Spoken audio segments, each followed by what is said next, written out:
Inactivity serves no purpose whatsoever.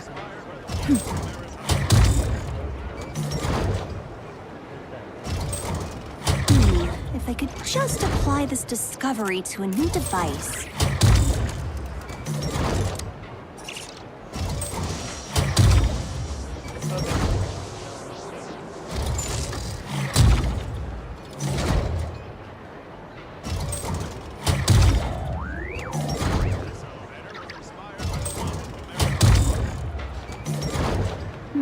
If I could just apply this discovery to a new device.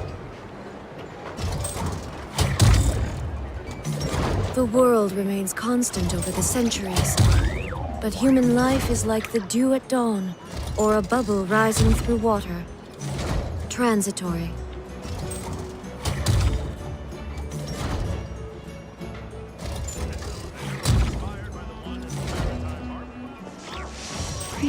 If I could just apply this discovery to a new device.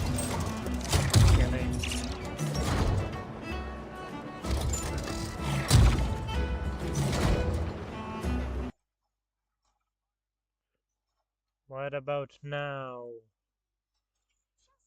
Maybe it's the audio.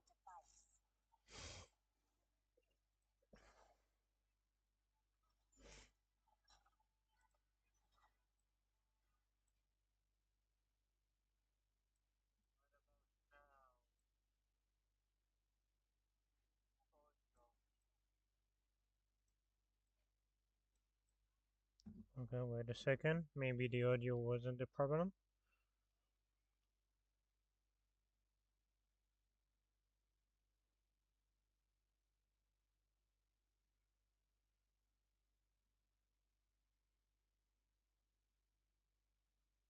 Wait a second. Maybe the audio wasn't the problem.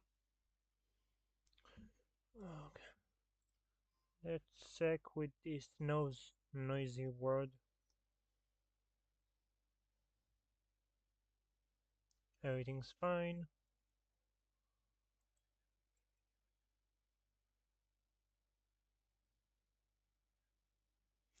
No, it's that noisy word.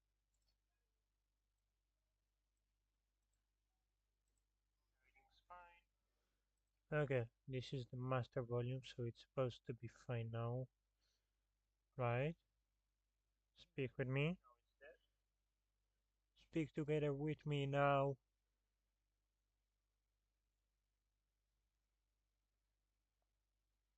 Okay, this is the master volume, so it's supposed to be fine now. Okay, let's see. Oh my god, you two both at the same time.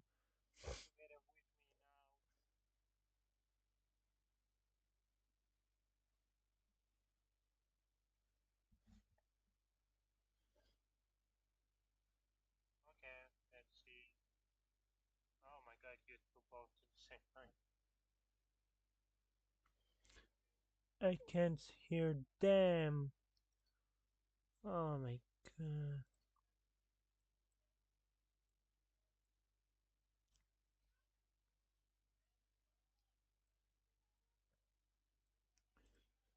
What about now?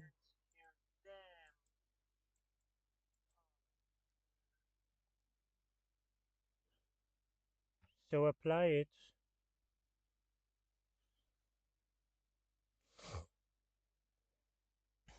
What about now?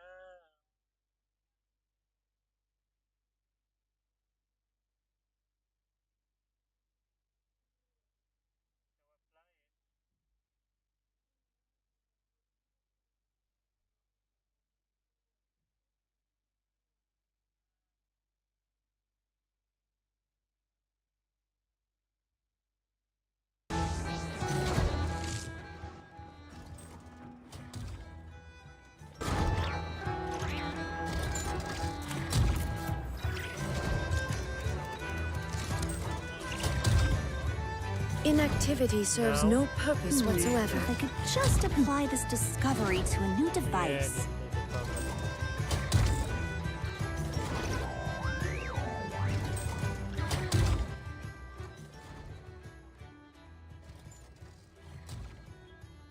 Let's do half of this.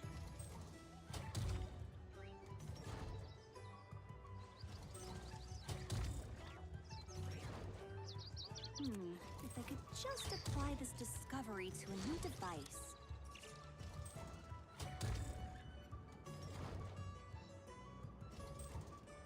Can you now speak and we'll see if together we can talk?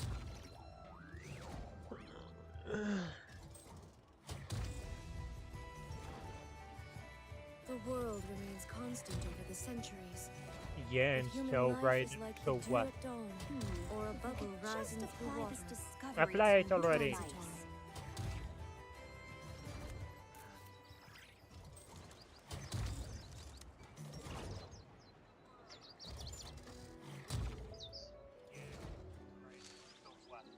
Okay, audio is fine.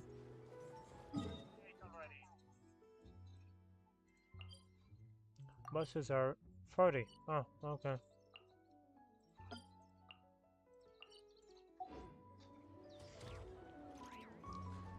Um,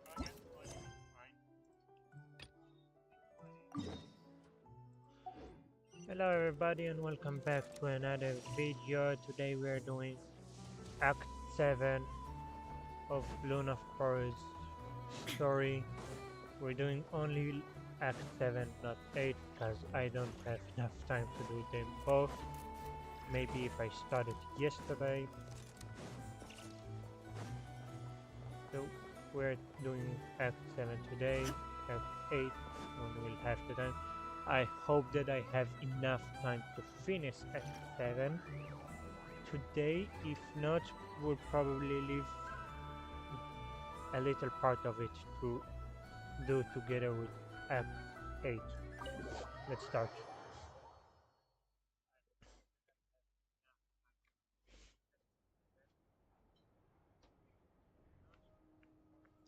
Why is there a lizard on the table?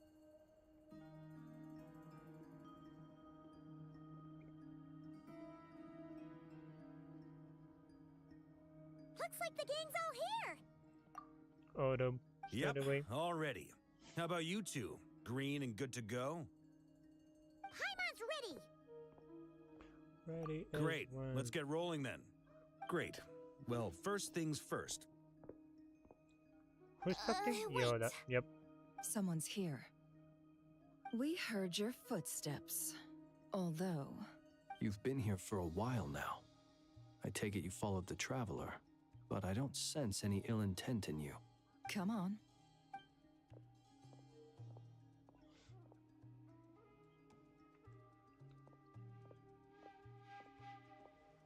Fatui. I figured it wouldn't take you long to notice me. Oh, the name. I come bearing news from my lady, the knave. Dottore went through the motions of returning to Snezhnaya, but it was obviously a facade.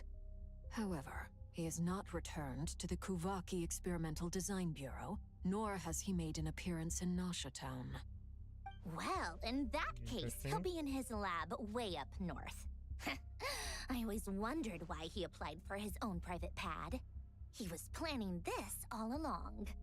Tell them that Sandrone and I will go on ahead. If they still intend to pursue this matter, they should meet us at the research center in the northern tip of Nodcry. Nice of Columbina's two best friends to think of us. We appreciate the heads up. Our sincere thanks to the Fatui for your aid. Lady Damselette may have left our organization, but at least some of her colleagues remain genuinely concerned for her well-being.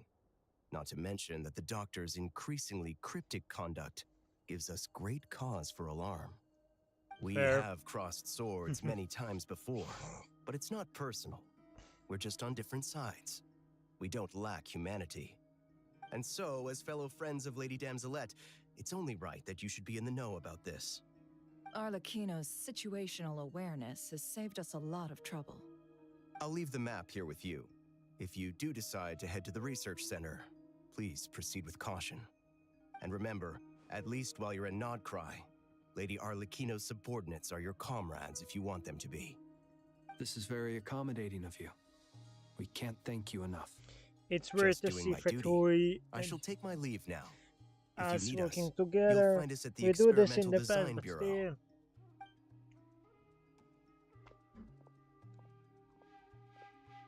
So, the doctors left the Experimental Design Bureau and headed to some research center up north. Marionette seems to think he's been planning this for a long time. But when did it start? Before he even arrived in Nodcry? It seems his loyalty to the Tsaritsa is lip service at most.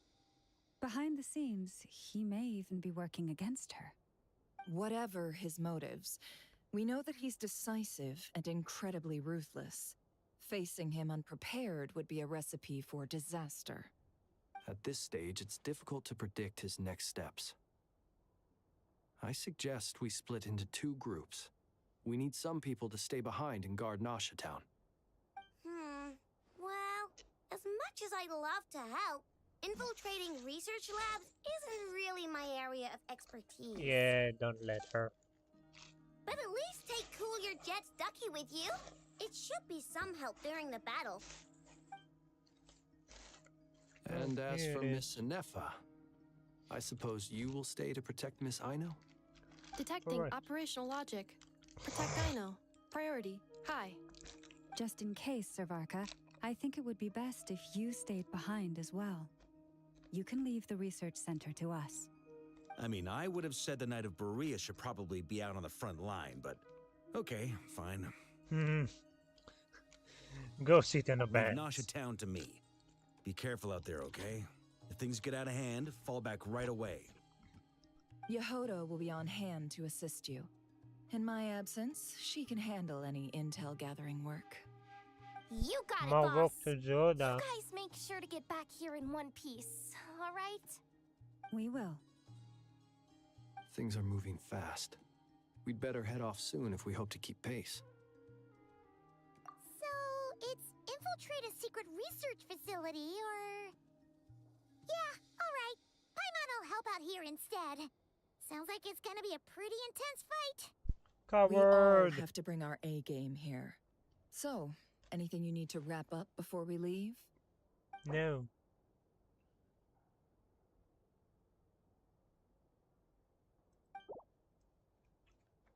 I hope it means only on Act 7 because I don't have the time for Act 8.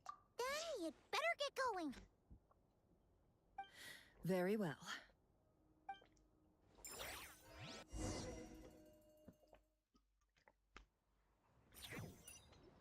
All these broken machines on the ground. Someone got here before us. Could it be Arlecchino and Sandrone? Look at the floor, of course it's Arlecchino. Let's just check for a second that everything. Whoop. Yep. Are you still walking? Let's continue. Can I? No, I can't. Huh. The fire disappears the moment I try. Where are we? Oh, here's the laboratory. I didn't open yet this place on the map. I opened the map and quite already had 50% in both of those places. This place yet not. I activated those 2 places in order to get the compass. So now I'm on level 2 out of 3 in both of them and can search for chests. So 100% this entire area isn't too difficult. It wasn't difficult and it now definitely won't be. Look for a way forward as always.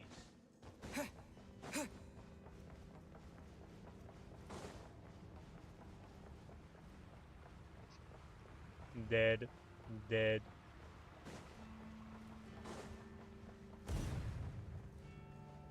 Dead, and why? That's quite a welcome party. Right, because I am Observe.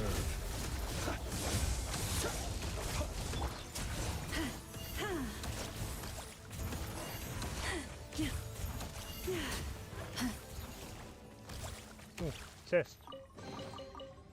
Thank you.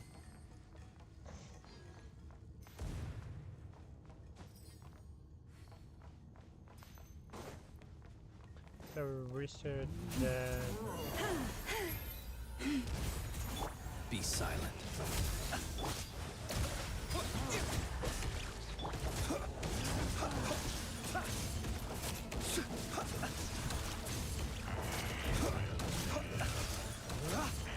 It all adds up.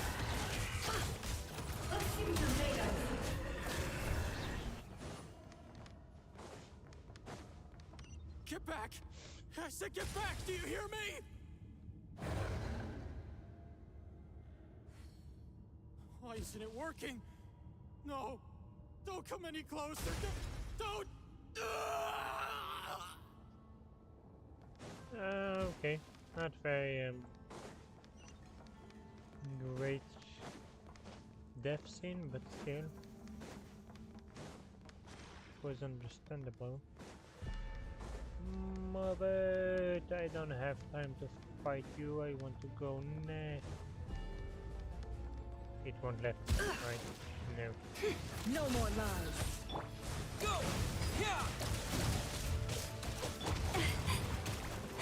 For the everlasting forest, you poor love. Observe the night coming.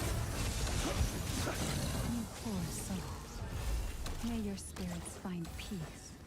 Grab that key on the ground. We'll probably need it at some point. Right now.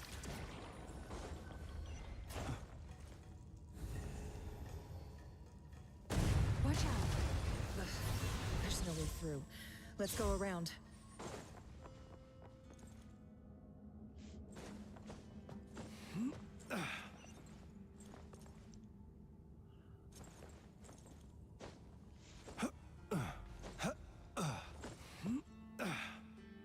Another tunnel. Secret tunnel. Secret tunnel. I haven't watched Avatar for a long time. Why the sudden urge for singing that? I don't know why. What the? Trespassers? Here? What's wrong with you people? We're looking for the doctor, and we understand he might be here. I see you're fleeing the facility. You looking to settle a score with a doctor? Good luck with that. I don't think you have many chances left. Perhaps. But you might have a chance to live if you start talking. Two other Harbingers had the same idea as you. They're already inside. But what good is it gonna do? The doctor wouldn't do something like this unprepared. Seems to me that you're not too thrilled about being his subordinate. Also, is it just me, or do I sense monsters nearby? If you'd prefer their company to ours, that can easily be arranged. We need to know what the doctor is up No. to. Please, if you know anything at all, I tell still me. haven't. This is about more than us versus the doctor. His actions could have consequences for all of Nodcry, and perhaps even your homeland, Snezhnaya. It just feel like Zack isn't good at the voice acting either, and that his voice isn't compatible with the character. He's I'm building sorry. something. Ambitious doesn't even begin to describe it. Feels like this could be the big one. God knows how long he's been planning it. A while back, he told us he'd be returning to Snezhnaya. We weren't expecting him back so soon. This time he brought some gemstones with him, or something. 2 of them. The moon marrow spheres. He stole them from their rightful owner, Columbina. Oh, Lady Damselette? Last I heard, she left the Fatui. Before she went, she told us she'd finished what Her Majesty asked of her, and wished to focus on some personal matters. I remember thinking that leaving us might not be the best choice. I mean, I always looked up to the captain the most, and... No. Back when this all started, the higher-ups dispatched 3 units to Nodcry to execute their plan. They were led by the Doctor, Marionette, and the Damselette, respectively.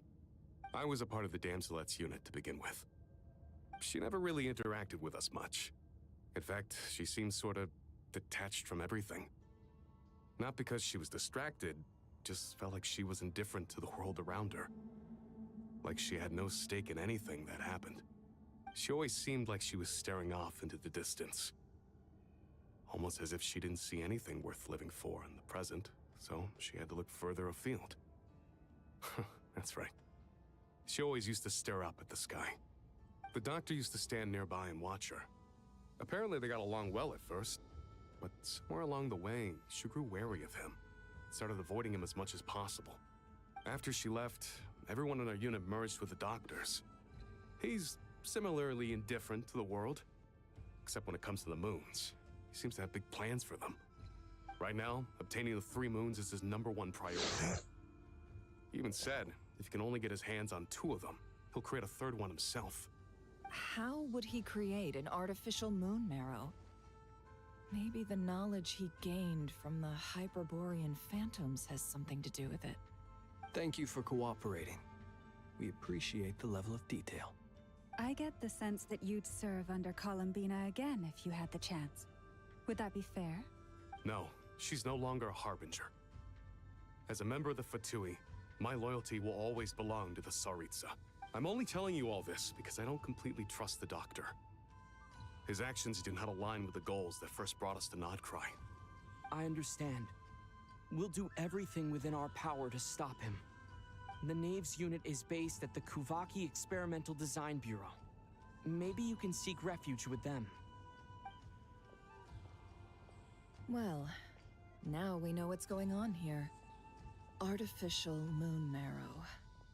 He's likely well on the way to completing it. Dottore's technological capabilities are far more advanced than I thought.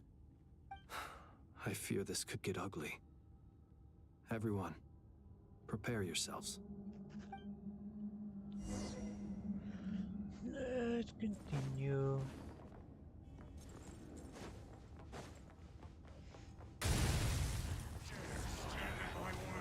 Can I continue without? Good. So let's continue. Why is that door?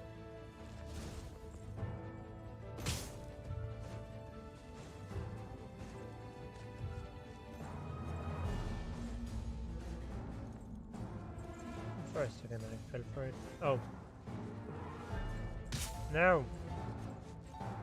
Why I don't have Minna?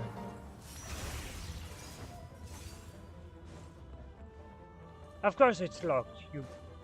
Close your eyes. Be silent. You'll sorely regret that. Flynn's had 1000 HP. Can you explain how the freak you did it? Can't hide the truth. It all adds up. Let's see what you're made of.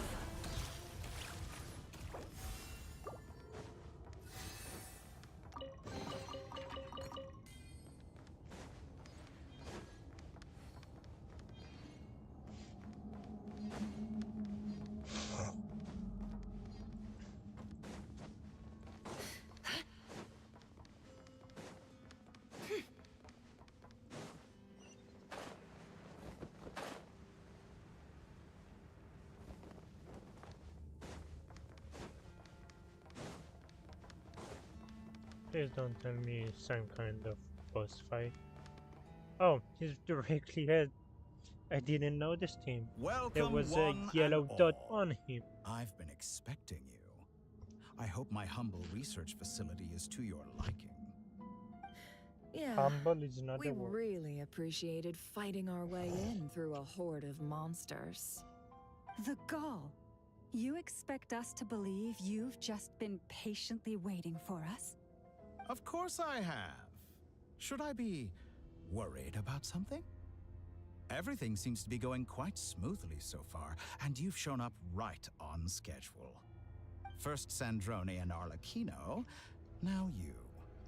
Ah, quite a surfeit of guests I've had today.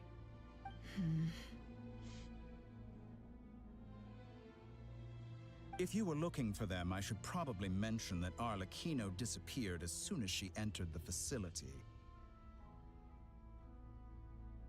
As for Sandrone, why, she stood right here only moments ago demanding answers from me at the top of her voice. Hardly out of character. She never was one for basic courtesy. But I have to admit, I was a little surprised to see her showing concern for someone besides herself. Does everyone you associate with undergo such a change in temperament? Speaking as a researcher, I have to say, it is not a change for the better. It threatens one's ability to remain objective. Well, since you ask... Yeah. So you've got your hands on the moon marrow, and now you're claiming godhood. Don't you think that's a bit of a stretch, Dottore? I must protest what you are insinuating with that phrase, claiming godhood. I am not claiming anything. I am stating a fact. You're a researcher. I'm sure you appreciate the distinction between the two. Huh? Wait, you really think you're all that? You'll excuse me if I'm not being a polite little lady for you. We're colleagues. We both know what kind of person you are. By the same token, I knew you'd respond along those lines. You and I both understand that facts speak louder than words. To that end, I've had my people send you a small gift. It should go some way toward helping you understand my present position. What gift?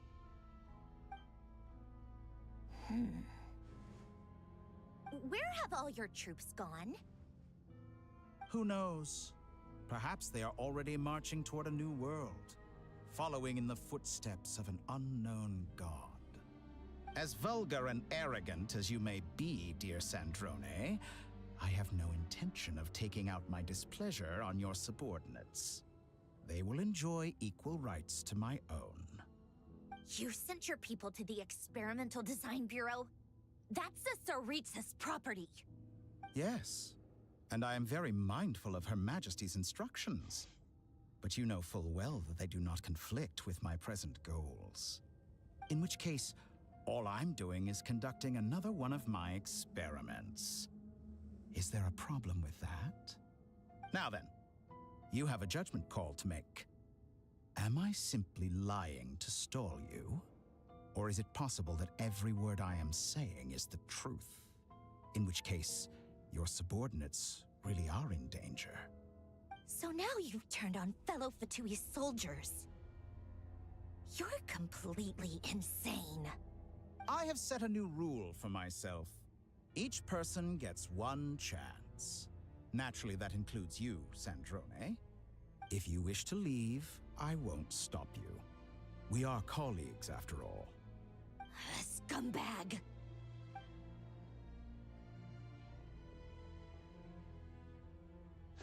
Right in the middle, I wanted to see I hadn't if he counted run on or Sandrone walks. sparing any thought for the people of this world. Shame. I always found her self-centeredness to be one of her few better qualities. How can she ever hope to achieve greatness when she's so obsessed with protecting her little design bureau? It's more than a little disingenuous to speak of achieving greatness while taking hostages. Or does honor no longer mean anything to you? Honor? I have the marrow of 2 moons in my possession and will soon complete the construction of a 3rd. I will be the god of a new world. And you speak to me of honor? How charmingly naive. Those are sacred relics. You do not deserve them. In my view, many in this world do not deserve to be alive. And yet, I mercifully permit them to go on living, do I not? You'll come to regret your actions. Will I now? Let's see if you can make me.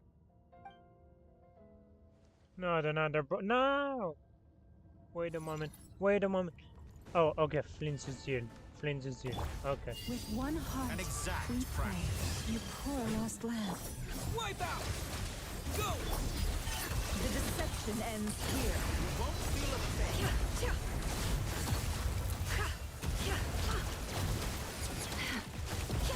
Beware the creatures of the night.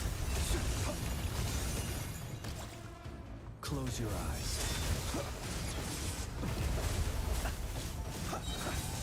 Do you fear the dark?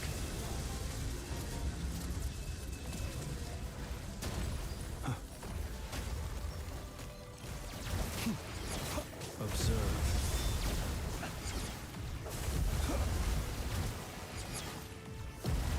Teleport. What the fuck? Arlecchino! Thanks for the assistance. Arlecchino. They see you as an ally. What a farce. You're clearly here to destroy my research, my people. I say your research is more valuable than your life. Am I wrong? Is that the best you can do? The mystery unravels. Be silent. Observe.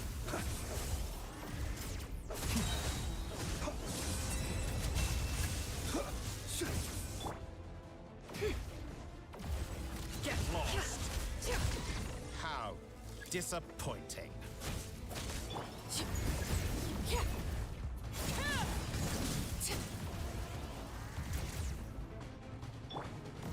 Leave this place.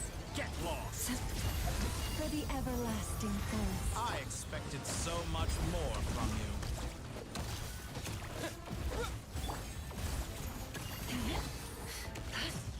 Is that the best you can do? No more lies.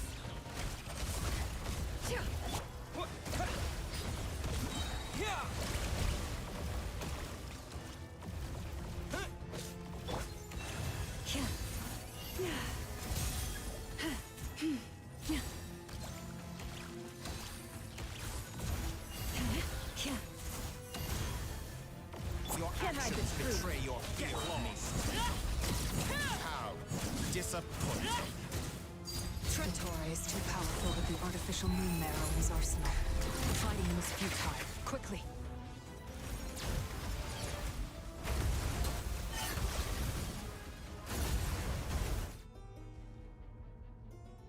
Let's go. I've always thought it is wiser to flee than surrender.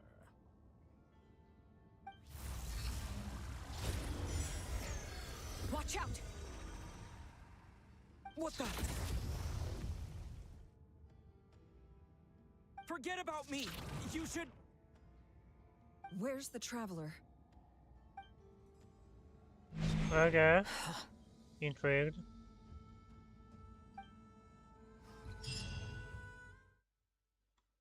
Really intrigued. And this is the first time I see this thing. Where are we going? Where are we going?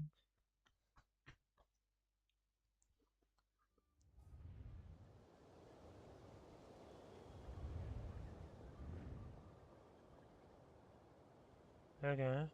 Not cry. Probably not cry. What just happened? Nasha Town? How did I get here? Good question. Strange. I remember being trapped by Dottore during the battle. And now all of a sudden, I'm here. Something weird is going on. I guess I'll start by exploring the area. Traveler? What brings you here at this hour? Huh? What are you in the mood for today? A hot dog? Or something else? We've got some special discounts at the moment. Want to see the menu? Sorry, I'm not hungry right now. Ah, well, feel free to take a seat for now. Let me know if you change your mind. Everyone seems to be acting normal. Am I just overthinking? Oh, darling, look who it is. One of our regular customers. Get the traveler something to eat, would you, dear? Wait, why is he talking like that? Well, I'd love to, but can't serve a customer unless they order something. Anyway, I take it your business is wrapped up? Yes, thankfully. It was a long trip, and it's left me feeling pretty exhausted. But the upshot is, I won't have to leave again for a good while. We can have some quality time to ourselves. Wait, these two are a couple? I see some kids around too. I didn't know they had a family. Hey there! I'm not sure who they are. Ages. What's keeping you so busy? I've been looking forward to playing with you again. You forgot already? You're silly. Daddy brought you over to our house recently. We had some snacks together. What is she talking about? We've had a lot of customers over the last few days, so we've been real busy. And like my mom always says, Don't trust some people you. are more more than just customers. They're friends. Oh, another customer's arrived. I better go see what they want. This is all wrong. I never once heard the owner of this restaurant talk about their family. It certainly isn't a family-run business. And that child? I don't recognize her at all. Could this be a false memory? Oh, please Very don't. good. I knew you had it in you. Aren't you going to try the house special? When did he show up? No. None of this is real. You don't seem to like it here. That's fine. We can change venues.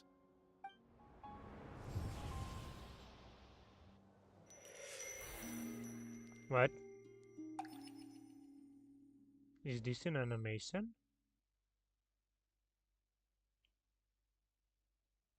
No? Okay, not animation. Just a saving screen. I'm still alive. Where is this place? It took all my strength to open the moon gate, and then I leapt into it. So this is the moon's reflection? The mysterious realm beyond the gate?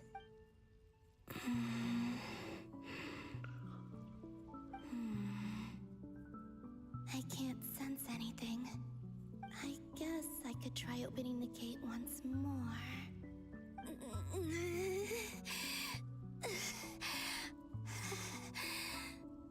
No response. Maybe this space can't be opened from inside. If this was the space that killed both Revier and his lover, then why am I unscathed? Or... Okay, so here, No. yep. I'm not unscathed. Even the air here feels frozen in place. There is nothing here with which I can restore my power. I should conserve my strength and proceed with caution.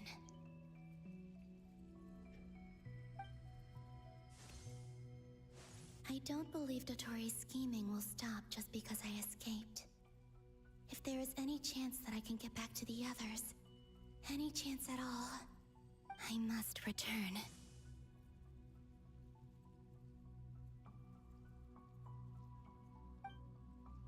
Yup, es colombiana. Emptiness. Silence. What is this place? Or maybe the real question is, what is it for? Oh, okay. What's this? Looks like it responds to my power.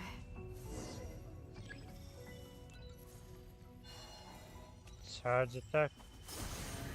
Golden. Like Kuvaki. Is it some sort of guide? And why does it feel so familiar? I might as well A follow weapon is on her back.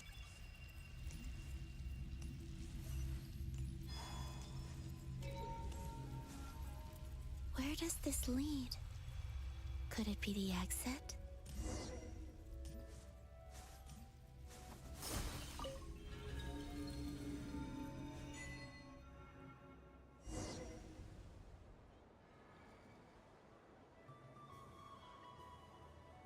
Aha. Welcome home, Moon Goddess. This is the festival. Was the Is festival. this Nasha Town? But isn't Moonbriar Night over already?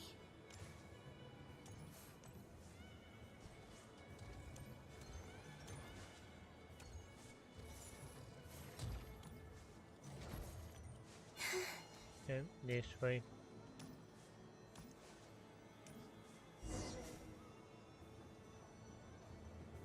Goodbye for now, Columbina. I hope you have a wonderful night. I will.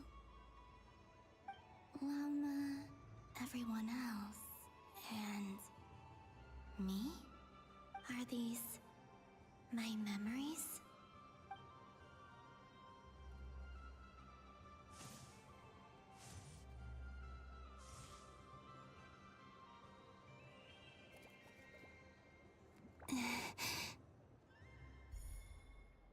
I can't touch them.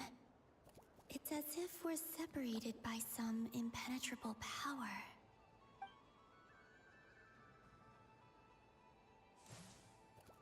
Okay. Over here! Oh my god, for a second I thought this was Barbara.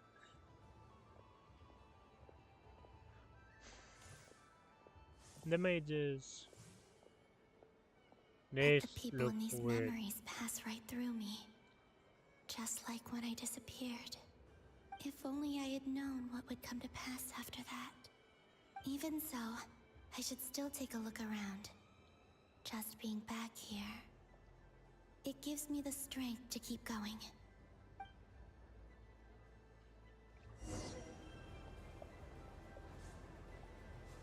Welcome home, Moon Goddess. Ooh. Oh, you're the genuine article. Alice was right. This Moon Prayer Night was worth watching after all. Oh, yes. That was the fortune-telling stall run by Barbeloth from the Hexen Circle.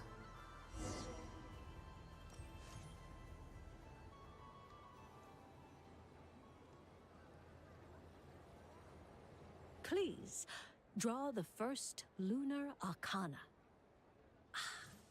This represents destiny and is the foundation for the divination as a whole.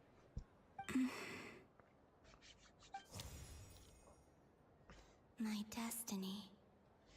I believe the card I drew was the moon. Now that I think about it, Barbeloth's divination was absolutely right. It's almost time to draw the last card. The one that represents the future.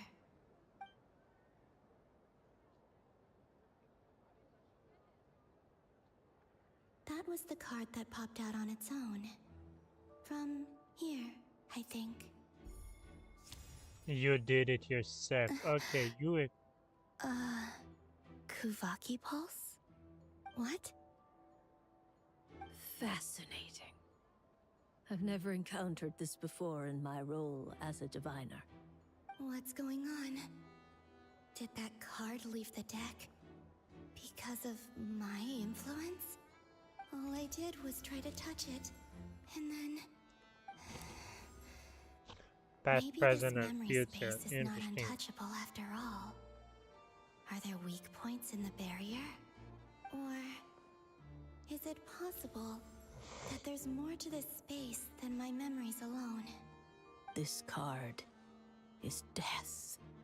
I need to get to the bottom of this. I'll try touching something else.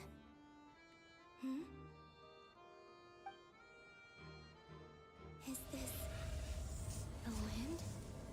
No, it's gravity. It's pulling me outwards. No, Traveler!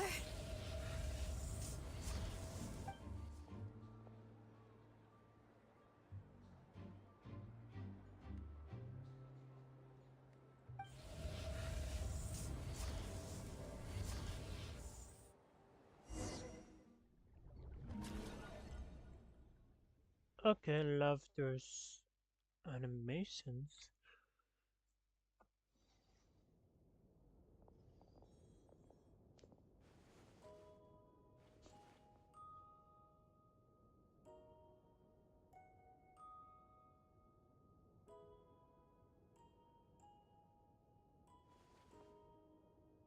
He's not dead. For now. Haimon, listen to me.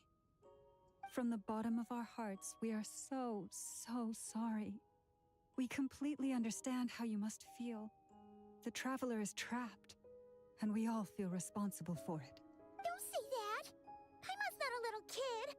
You didn't leave him behind on purpose! There was nothing you could do! But he's all alone in there! What if something happens to him?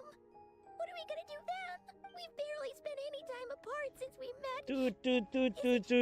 Finally freedom from Paimon! We must find a way to rescue him. We were all involved in the operation where he was captured, and we do not abandon our comrades. That being said, it won't be easy. Through conversation with the others on our return, we've arrived at a basic idea of what we're up against.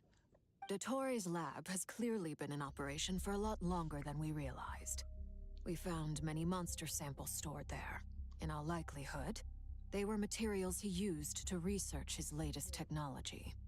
We also know that through his contact with the phantoms of Hyperborea, he gained knowledge about the moons and certain Hyperborean technologies.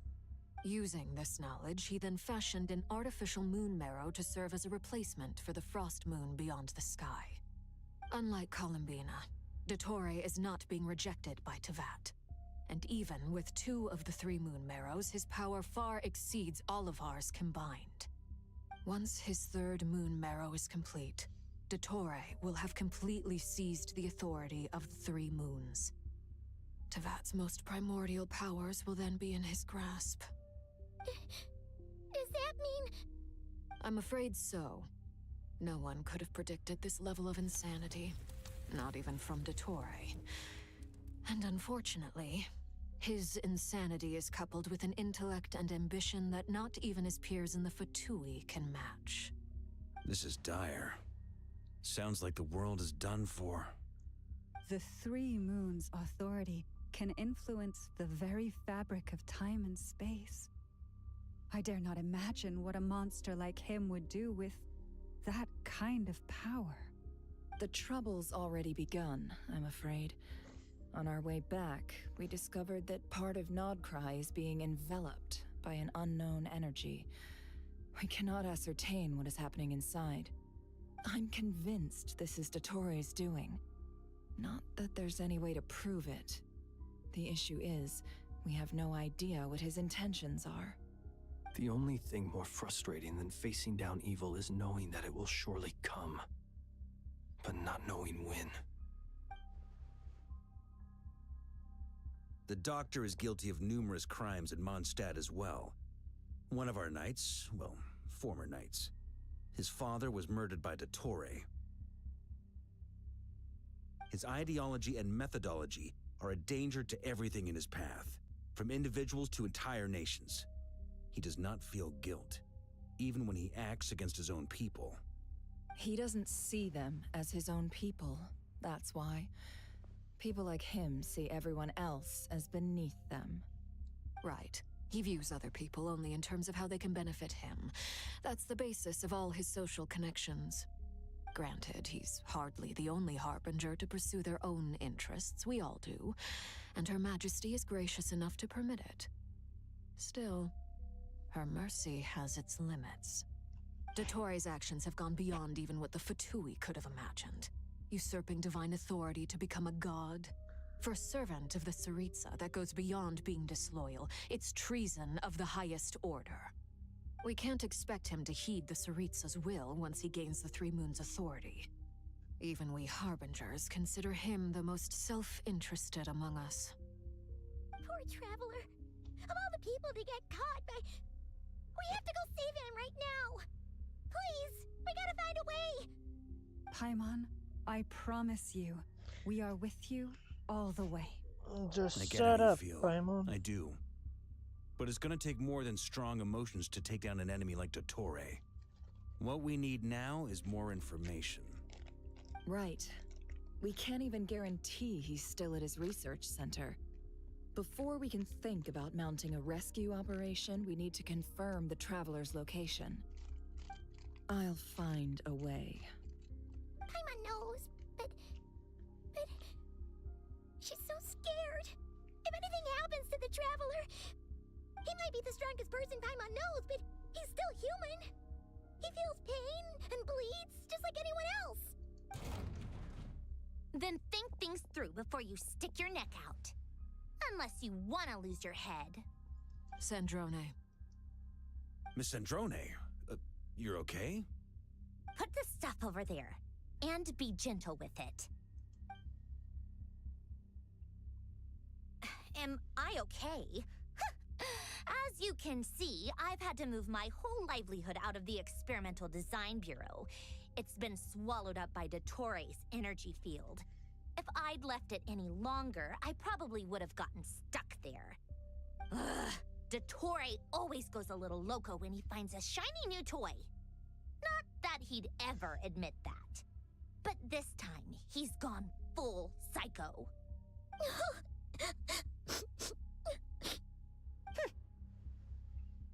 Just go ahead and cry already. You want as well. Sorry. Paimon's not trying to make a scene. It's just, she can't. Oh, Paimon. Let it all out. There's no shame in it. When you're overwhelmed by fear and despair, crying can help get it out of your system. You'll feel better for it. Okay then, while the baby of the group is having a moment, how God about the damn. grown-ups get to work? Give me your hand. You've made a discovery? Polonia, scan.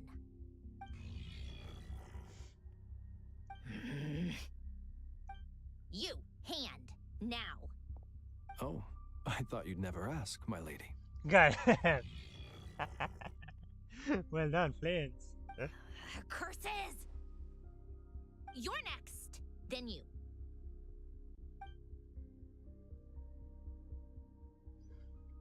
Dottore, you son of a... He's done something to us! Everyone who entered his research center has been implanted with some sort of curse.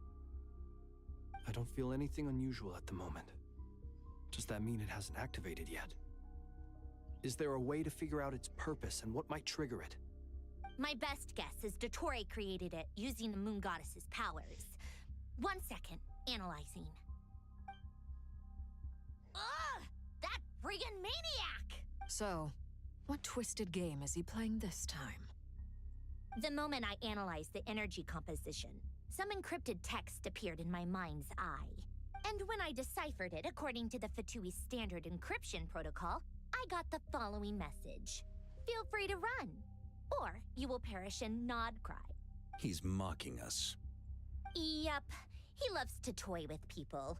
Only in this case, there might be more to it.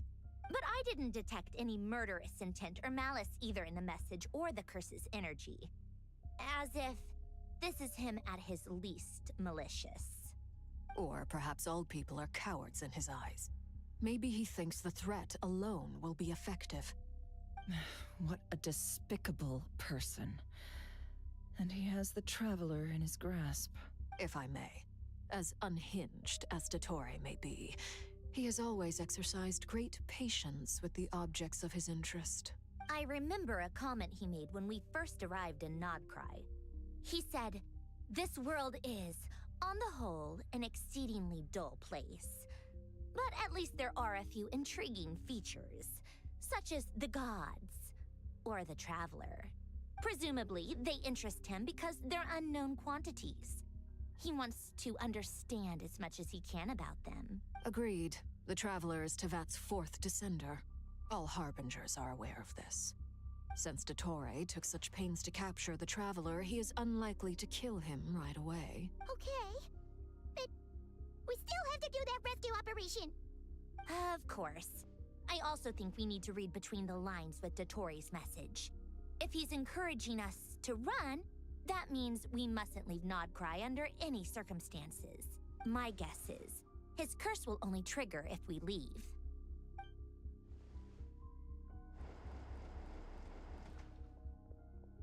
We've discovered multiple energy fields. Albedo is still attempting to analyze their structure. He told me to report back first. Each field is slowly growing, swallowing up more of the surrounding area in the process. And the pace of their expansion has increased since we first examined them. He's probably trying to swallow Nodcry whole. His nefarious ambition knows no bounds. If this continues, the whole of Tevat will be in trouble, not just Nodcry. The loss of Columbina could not have come at a worse time. Do we think she's truly gone for good? She entered the space beyond the Moon Gate, knowing what became of Rerir and Thelindis. I'm sorry, but I fear the odds aren't good. Don't be ridiculous. If I know her, she's busy finding a way back as we speak just so she can annoy me. She isn't dead. Whatever has become of her, the fact remains that we are two comrades short on the eve of a decisive battle. We need to find out the Traveler's location. But there is also other work to be done. Agreed. Whatever Dottore planning, we have to get the local populace somewhere safe. So, as well as a rescue mission, we have to organize a mass evacuation at the same time. It would be best if someone could approach leaders of neighboring nations and negotiate emergency asylum for Nodcry's inhabitants. Can anyone handle that? Snezhnaya is one option. I'll see what I can do. This would be so much easier if the Traveler was here. No! Stop thinking like that, Paimon. Paimon will join you. She's pretty well connected thanks to the Traveler. Maybe it'll come in handy. Either way, that's what the Traveler would do if he was here. Back to Columbina?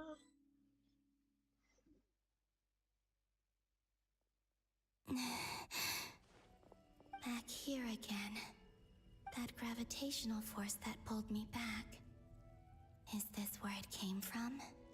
When I saw that memory of Moon Prayer Night, I think I influenced reality. Was it just a coincidence? Or if only I could have sent the others some kind of warning on Moon Prayer Night. Maybe we could have stopped Dottore. I feel so heavy. Does entering that space consume a lot of energy? Well, even so, I have to keep moving forward. Back to emptiness and silence again. I should try and find my way back inside that memory.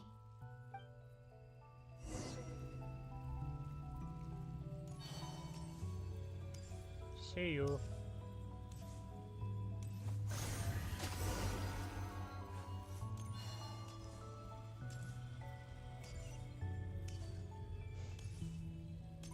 The entrance from last time isn't showing up. What am I missing? Looks like I need to gather these scattered fragments.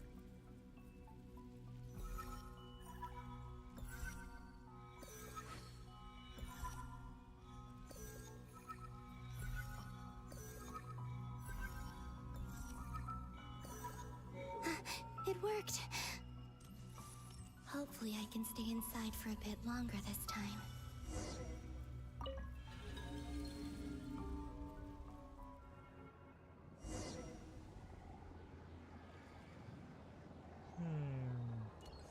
Ad Astra Abyssosk. Welcome to the Adventurers Guild.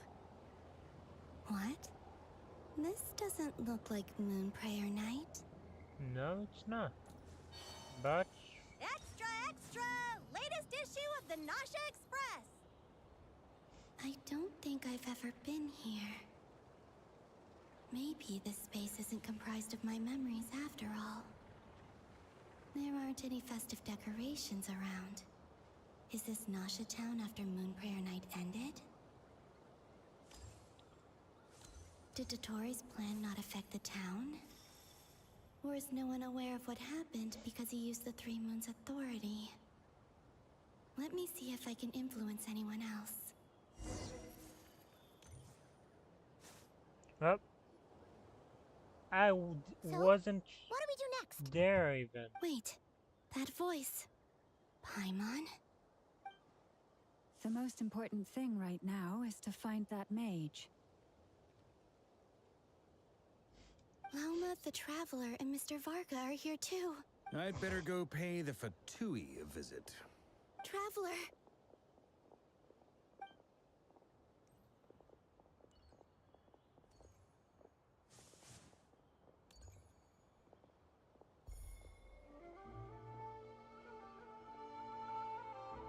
This is when he... Oh, yeah. Columbina?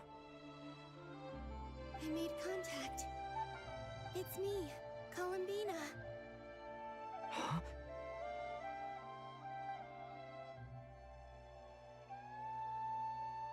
Traveler? Let's go! This is no time to be spacing out! Huh? Wait a moment. This has happened before. Behind you. This is what happened when I disappeared. Yep.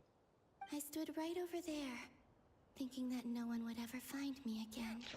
It was only when he called my name that I decided to follow them. But did he turn around because he sensed my touch just now? Is it really possible that from in here, I can change the past? If I keep following them, maybe... It's that gravity again.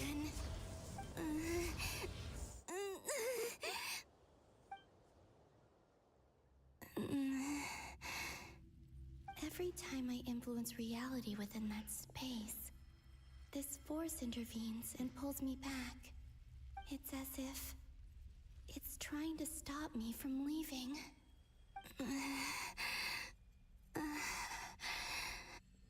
I'm getting weaker and weaker. I'll just have to try another approach next time. Come on, Columbina. Keep going. You have to tell everyone what happened.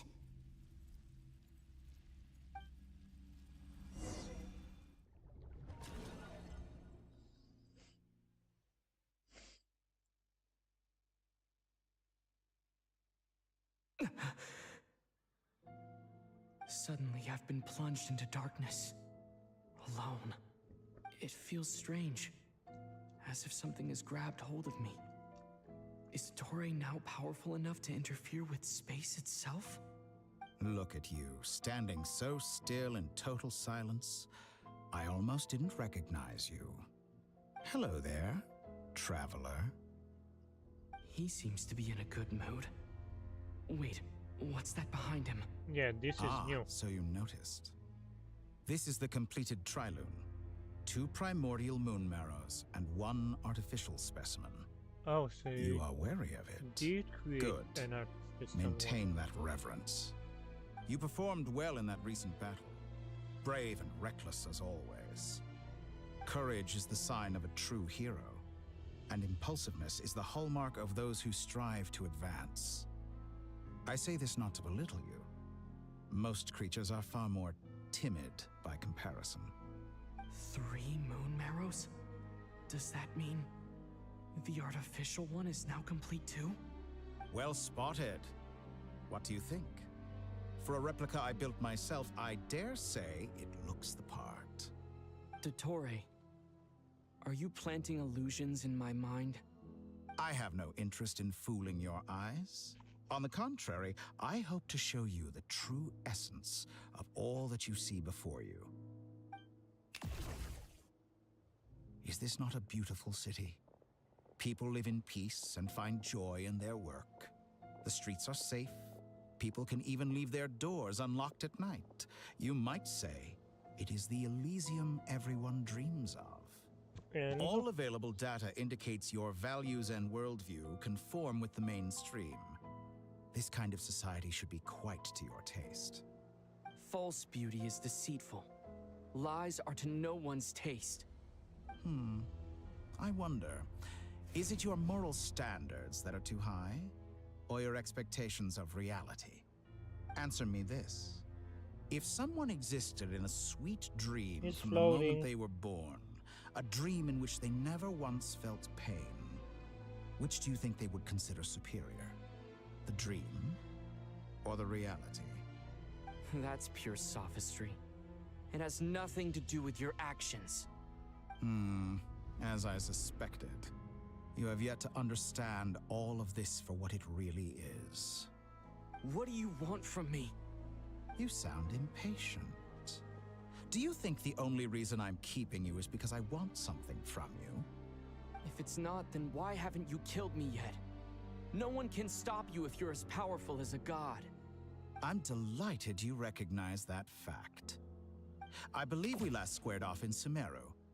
Ah, the memories. How time flies. You and I have both grown. I'm not surprised that Arlecchino and Sandrone worked with you. You've always a way of slowly but surely ingratiating yourself with all levels of society. People laud you as a hero, but I suspect there's more to it than that. Oh, but to be clear, I don't say that to flatter you. Do you always give your opponent an appraisal before you deal the final blow? Call it a long-time habit. I'm a researcher, and one of my duties is to give an objective assessment of my subjects. But you misunderstand. We are not opponents. Not at this moment. I just want to talk. Think back to Tartaglia, Arlecchino, Capitano, Colombina, and now even Sandrone.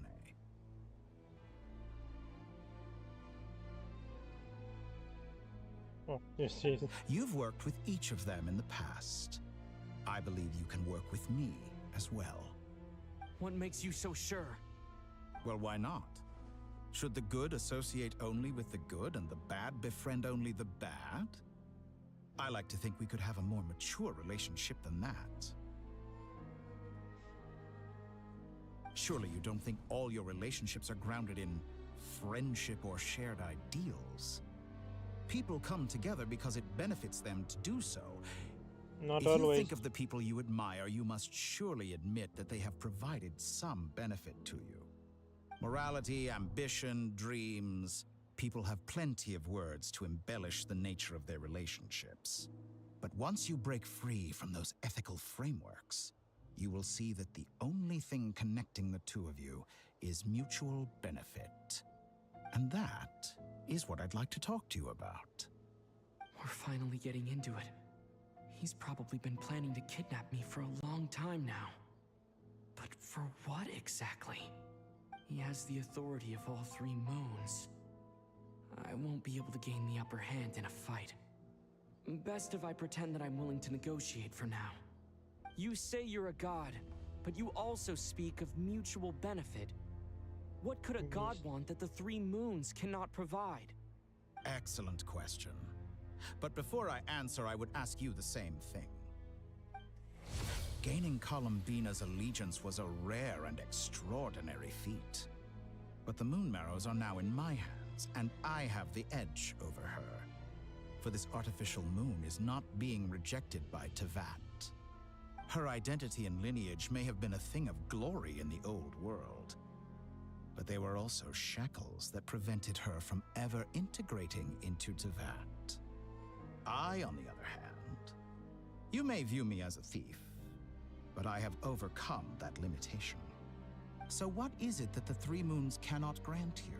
What stops you from negotiating with me to get what you want? I don't make deals with lying psychopaths. That's quite an accusation. Are you expecting me to get angry with you? Well, this is one aspect in which my personal growth has served me well. In the past, my less mature self might have been disappointed, perhaps even angry, over a small setback like this. Like when you and Lesser Lord Kusanali joined forces to oppose me, for example. But things are different now. Just as the rich do not quibble with the poor, I no longer find myself perturbed by these trivial affairs. Human relationships end with conflicts of emotions and interests. But relations between humans and gods are different. And ours is even more unique. I have ascended to the highest heights and laid claim to unprecedented horizons. And you were no ordinary person to begin with.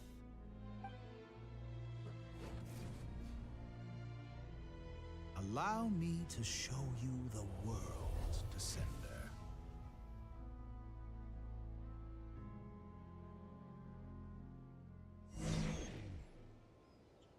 Okay. Okay. To stand, walk, jump, sit, and lie down. These are the most common of behaviors. Have you ever wondered why we were born following such laws? Who stipulated that we could not fly instead of walk?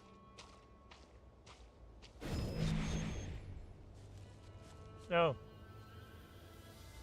Why not?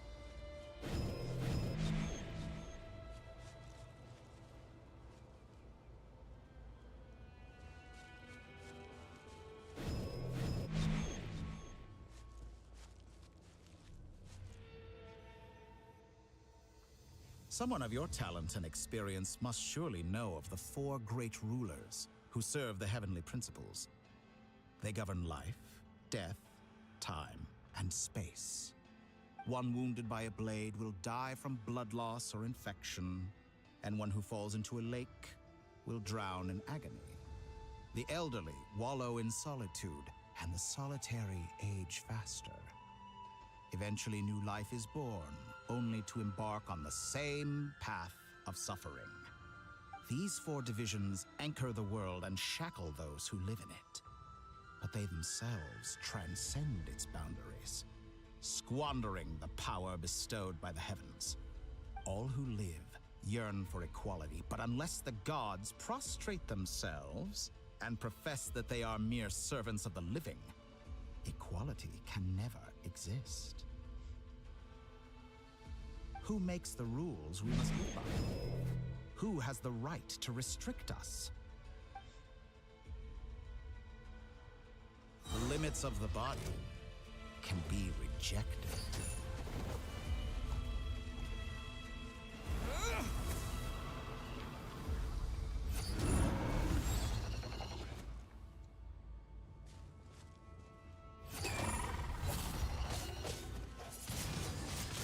Windblade!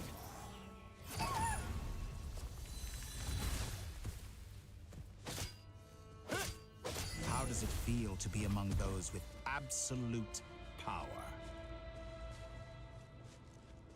You cannot conceive the extent to which your flesh hinders your mind and spirit.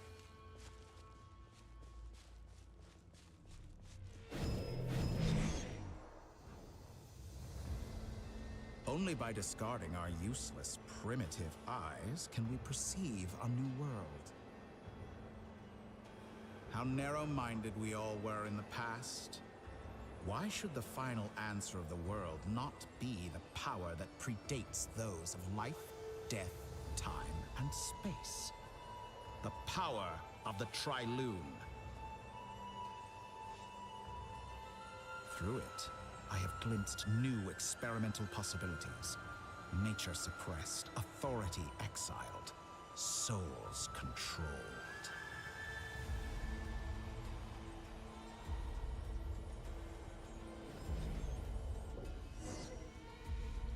You know, I heard recently that a group of critics reviewed countless stories and drew an interesting conclusion.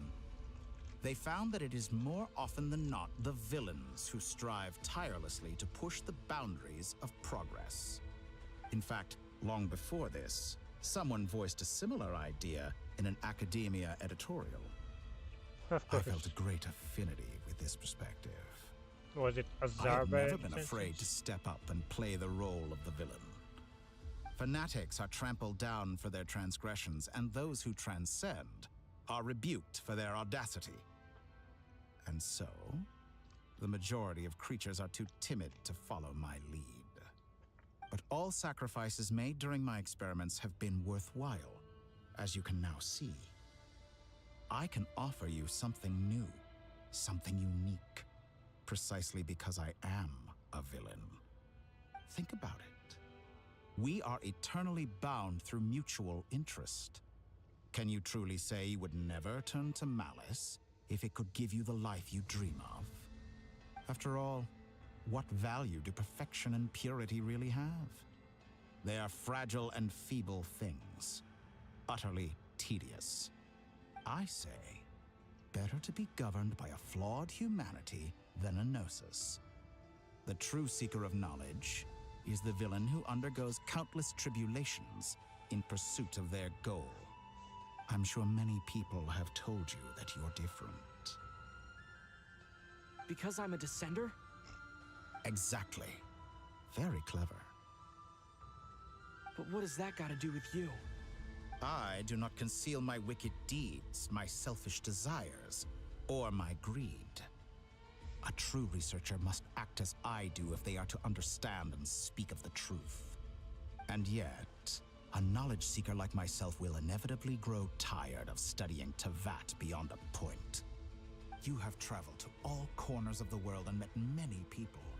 Along the way, there have been moments when you were misunderstood or even became a wanted criminal, And all the while, you have spent your days doing some of the most mundane jobs in the world.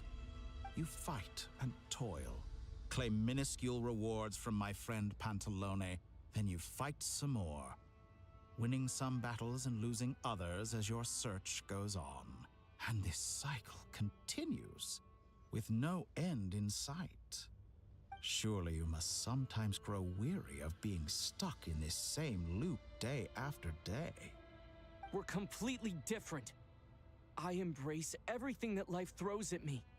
I am engaged in every step of my journey. How does that make us different? I too embrace what life brings, researching everything that interests me. Think of all the novel things I've managed to create, like the artificial moon marrow. Don't you see? As unique a specimen as she was, even Columbina is not irreplaceable. Take that back! She's gone because of your actions! I didn't say that to anger you. Though admittedly, I don't see what there is to be angry about. Anything Columbina could do for you, I can do better. I know what your ultimate goal is. You wish to walk the path your sister walked, and seek answers from her at the end of that journey, don't you? Someone like you could never understand what it feels like to care about another person the way I care about her. Perhaps not. But that doesn't mean I can't help. I could find your sister right now, bring her before you, and make her give you the answers you seek. Don't be so presumptuous. You'll never begin to understand the situation between us. Oh, no. This is no presumption. I'm only offering what I know is possible with the power of the Trilune. But it seems like you would sooner continue with your journey through this world. Why? Do you truly desire this journey? Or is it simply a necessary process from which you cannot escape? Think of all the time and energy you have spent, everything you've had to endure just to make it this far. Is this really what you want? Or has your hand been forced by the promise of that final answer? Yes, you have made many friends. But do they ever spare a thought for the void in your heart and what it yearns for? What you want is not friends. It is family. But do they know this? I, on the other hand, am far more considerate. Join my experiment, and in return, I will bring your meaningless journey and all its struggles to an end. This is a malicious attempt to manipulate me. Yep. But at the same time, he's stating some very human truths. Of course he's right about my predicament. How can I deny it?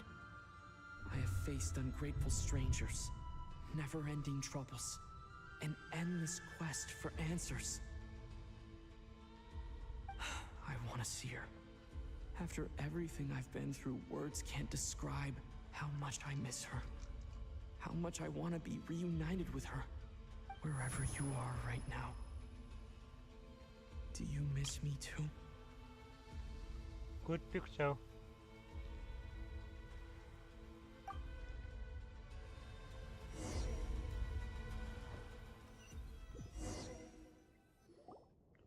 All right, everyone.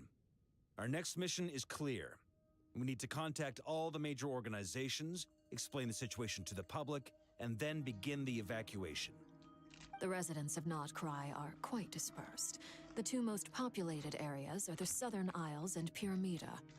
Miss Lauma, I will leave Hisi Island and Nasha Town in your hands. I will liaise with the Fatui and Pyramida. Agreed. We will reach out to Natlan and Snezhnaya. Anyone found north of the Experimental Design Bureau should follow the Fatui to Snezhnaya. As for those dwelling south of that line, I will ask the Voynich Guild to help persuade them to leave. Then I, Mr. Varka, and the Frostmoon Scions will escort them to Natlan. The Voynich Guild has dealings with the Curatorium of Secrets. I will send them a letter vouching for your credibility. Yehoda, you should help Lauma. This is too big of a task for one person. My wish has come true. You're willingly lending me your most capable employee for the day. Well, good for you if all this only takes a day. Of course, if it takes any longer, I'll be charging a fee. Boss, wait! Don't I get a say in this? Oh, I'm sorry. Something to add, Yehoda? Well, no one's more important to me than you, boss. And remember how Lauma healed your eyes after that big battle? I think that's worth at least 2 or 3 days' work for the Frost Moon Scions. Are you completely incapable What of acting in your the own frick just happened self-interest? to my Or game? do you What simply the... devalue your own labor? Are you sure you don't want to come with us? Who will see to our other work if we're all busy evacuating residents?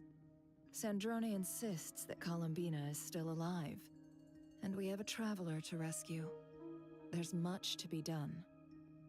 But boss, I'm just worried that... Well, Nefer, I'll link up with you once my tasks are complete. What makes you think I'd need you to do that? I'll need it. And considering the way you approach certain matters, I think you'll be better off with me present. That's quite enough. Just focus on your work first. I bet we're in for an uphill battle here. But we can help out too. Inefa and I are gonna help Nasha Town's residents carry their stuff. Loading schedule. Store essential local research data and technology samples, then escort the people to Natlan. Understood. I will execute this to the best of my abilities. Great stuff. Thank you, ladies. I've contacted the Lightkeepers. A colleague of mine will join us shortly. I will persuade them to conduct a thorough search of the region to ensure that no civilians get left behind. As for me, I guess I'll be making an early return to Why is Sarah. Dory here? I think it's important that someone informs the Dendro Archon of what's going on in Notcry. Roger that. Someone should inform Mondstadt, too. Mr. Duran, can I trust you to handle that? I think you fly faster than any of us can run. As an She added doesn't incentive, fly. get there fast enough and I'll see about getting your gliding exam waived. Really? Ha! Mission accepted, sir. I intend to stay behind and help Miss Sandrone with her research. She has some alchemy-related questions that she'd like me to explore. She recognizes your expertise, then. I wish you a fruitful collaboration. Thank you. In truth, I was surprised to hear her express an interest in subject matter outside of machines. I believe she has been investigating some Fontanian technology recently. She made a point of bringing the relevant materials with her when she left the Experimental Design Bureau. She's sorting through everything in her room as we speak. I should mention that we have one other friend who isn't present. He hasn't made his position in all of this clear. But if we know anything about him, he's likely investigating on his own. Paimon's been very quiet today. But I know how close she and the Traveler are with the Natlanese. She should come with us to the border. Okay.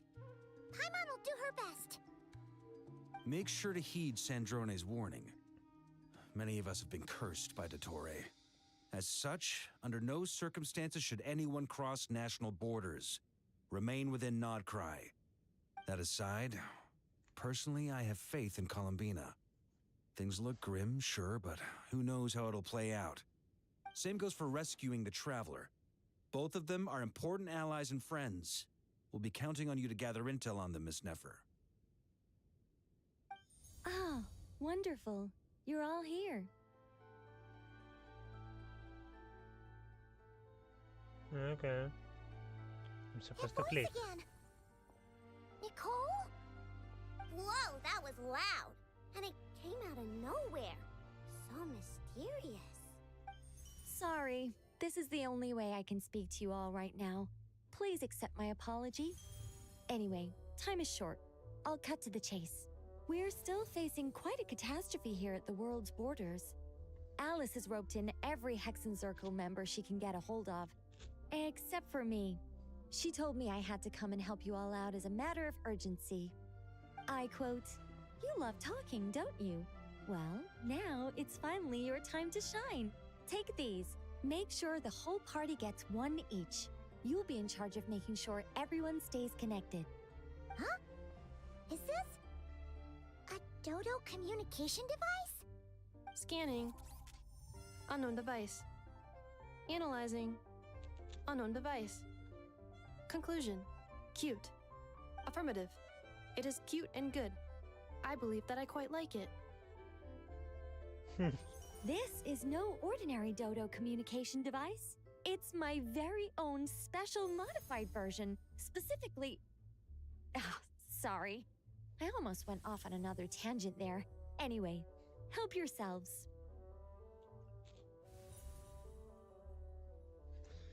Click. It will allow us to communicate over long distances within Nodcry.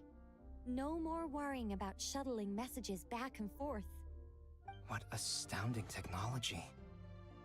Am I right in assuming that it relies on your personal abilities to function, Miss Nicole? Yes, exactly. Right on cue, Albedo. Ah, I'd love to brag to you all about how it all works. But no, next time. Anyway, I'll be right with you all, serving as a communication hub. That's all from me. Head off as soon as you're ready. I'll be staying here to keep watch, and I'll be sending you my blessings. Whoa.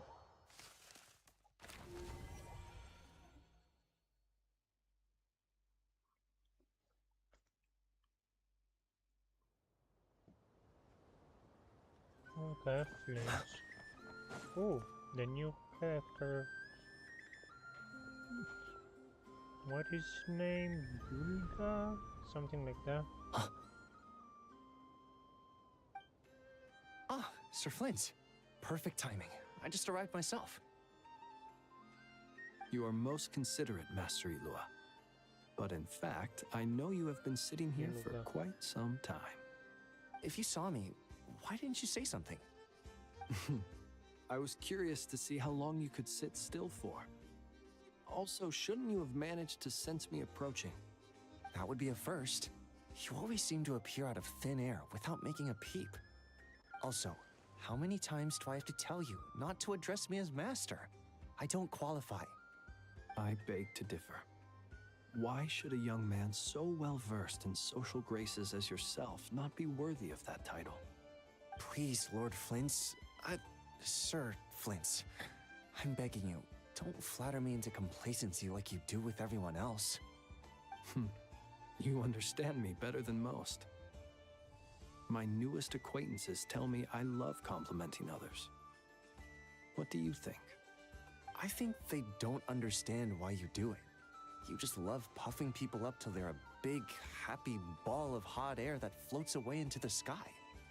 In all sincerity, I can only hope that they bring good tidings when they come back down to Earth. Is the situation that bad? We just held a strategy meeting. Let me fill you in.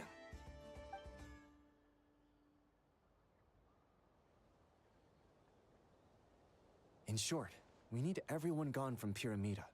We also need a team of Lightkeepers to scour the more remote regions of Nodcry for civilians to evacuate. I only hope we have enough personnel. We do. Old Man Nikita will definitely help. And we can recall anyone out on patrol to focus on this instead. This is a Rasta name. I'm sure you and the others will make short work of this. Now, don't forget, once you've completed this task, make sure you and the rest of the team evacuate to either Snezhnaya or Natlan as well. Flint's? If you've got something to say, Master Ilua, why not guess what I'm thinking right now? You mentioned that you have something else to deal with later. How difficult is it going to be? I doubt it will be easy. I know you're a Lightkeeper, and it's your duty to protect others in times of crisis. But I have a feeling that you'll be walking into grave danger. However bad things have gotten in the past, Nodcry has never faced a mass evacuation before. But from the sounds of it, you don't intend to come with us. I don't mean to pry, and it's probably none of my business. But whatever it is you're intending, you don't have to go through with it, you know. I've been afflicted with some sort of curse, and I'm told it may well trigger if I set foot outside of Notcry. As such, I cannot leave. I have to act, if for no other reason than to fight this curse. What? No. Why? Why would anyone want to curse you? There are plenty of people out there willing to trample over others in pursuit of their own goals. Frankly, Sir Flint, I am furious. You're making light of what is an incredibly serious situation. Indeed I am. And? And what? I told you, I'm furious about this. Nothing I can do about it, I'm afraid. Things happen, and we just have to deal with them. If you find yourself feeling angry, perhaps start by drinking a big glass of water. Hey, you mean you're completely unmoved by my anger? I'm devastated. Then allow me to express my sincerest regret. They have Come by an the lighthouse interesting sometime. connection. We'll catch ourselves a few fish, have a little barbecue, play some cards, and bask in the sun. Maybe I need to spell this out. Lean in a little, Flint. Oh my, this doesn't bode well. Word is that you were caught up in a real horror show recently. People were amazed that you returned safe and sound. They've been debating whether you're even human.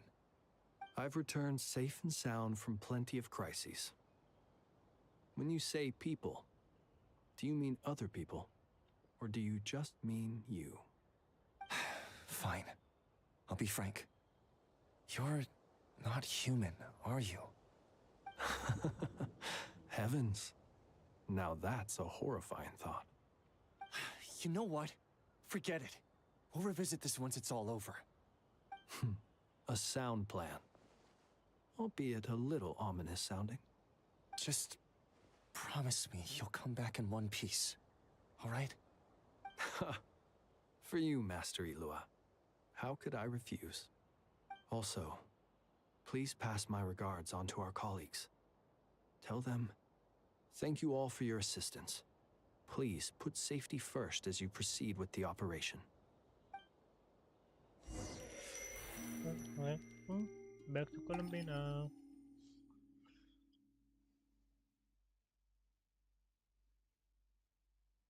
I have to keep searching for a path toward reality.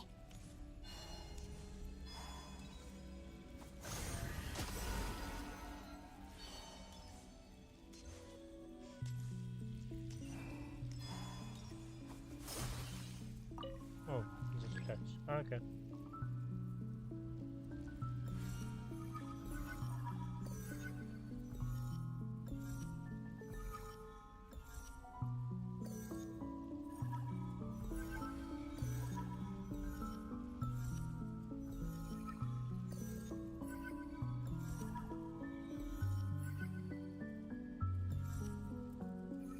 This should do it. The last 2 times I tried to influence reality in this space, it consumed a lot of Kuvaki. I'll try and be more careful this time. I need to leave key clues behind using less power. I hope everyone still remembers what I said on Moon Prayer Night.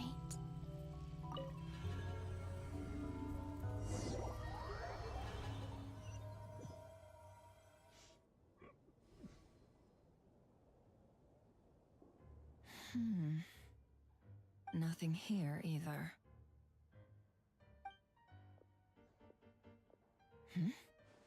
Flint's? Ah, Miss Nefer. What are you doing here? Unless... I just spoke with Itlua about arrangements for the search and came for a walk nearby. As for you, why would... It appears we think along similar lines. And neither of us likes to accept things at face value. As well as figuring out how to gather intel on the Traveler, I wanted to confirm some of my own suspicions. Also, we'll need to bring a lot of force to bear against Ettore, even if we're only looking to rescue the Traveler. We can't leave anything to chance. You don't think Columbina perished either, do you? I'm merely considering the possibility that she survived. Good. Just as you are. How much can we really know about a deity like her anyway? Do you remember what she said on Moon Prayer Night? About using moonlight to send messages to us? Of course. I think that's why we're both here. Where have you checked so far? I've been focusing on the outdoors. Anywhere the moonlight shines. I checked most of Nasha Town, but didn't find anything. I checked the Curatorium of Secrets, and a few rooms where I thought I might find some leads. But no luck here either. The only places I haven't looked yet are the rooms in the flagship. But process of elimination isn't the only thing that brought me here. Oh, really? What's your other reason? After all that build-up, our mystery ally never showed up even once!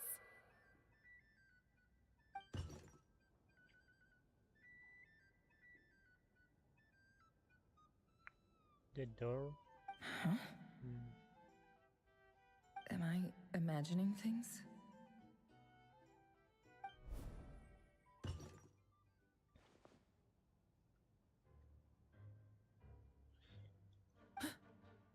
Come on, let's see what's going on. Oh no. I knocked over a vase as soon as I came in. It must have been caused by a Kuvaki fluctuation when I entered the space. Although, it seems like I'm not about to be pulled away this time. It looks like as long as I'm careful with my actions, it doesn't count as influencing reality. Anyway, is this the flagship? The Traveler mentioned that's where he was staying. I only went into the lobby last time, so I've never actually been here before. How does this space work, if nothing else? I can now be sure that it is not simply memory. He mentioned where his room was. I think it's this one.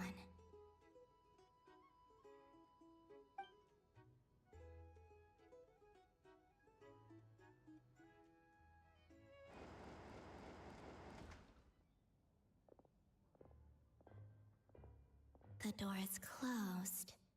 But if this is anything like when I disappeared, then maybe...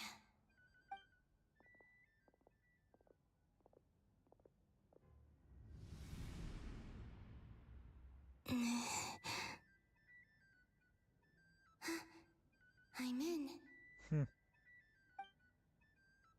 He and Paimon aren't here at the moment. I hope he's okay. I wonder what happened to him after that battle with Ettore.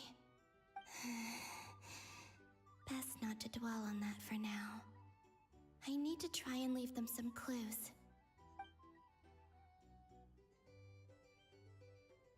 Please, Traveler. I really hope you find this.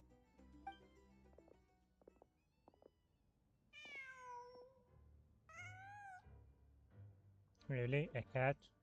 Huh. Just a cat. Nothing else here strikes me as noteworthy. Didn't you stay here for a couple of nights once? Before Rerir showed himself, yes. It's also where the Traveler and I first met. Did you notice anything unusual during your stay? I remember thinking how much noisier the flagship is at night compared to the graveyard. Other than that, no. The Traveler and Paimon were most congenial neighbors. This is where they've been staying, yes? Over here? That's right. I wouldn't usually condone breaking and entering, but we can make it up to them later. Focus now. I have to write a message on the wall using Kuvaki, just like I said on Moon Prayer Night. Simply open your windows on nights when the moon shines bright, and the moonlight will naturally flow towards the words I have written. Here goes. I'll need to carefully control my strength. Oh, we're doing something.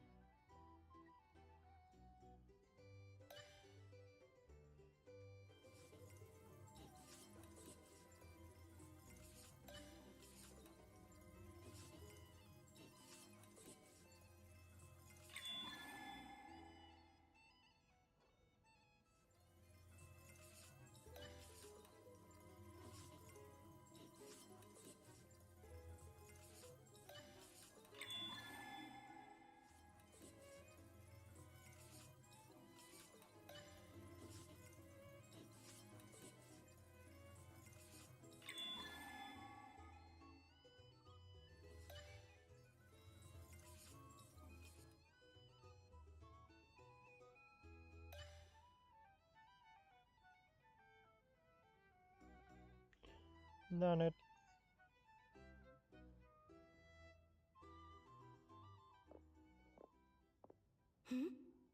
There's a noise outside the door. Is he back?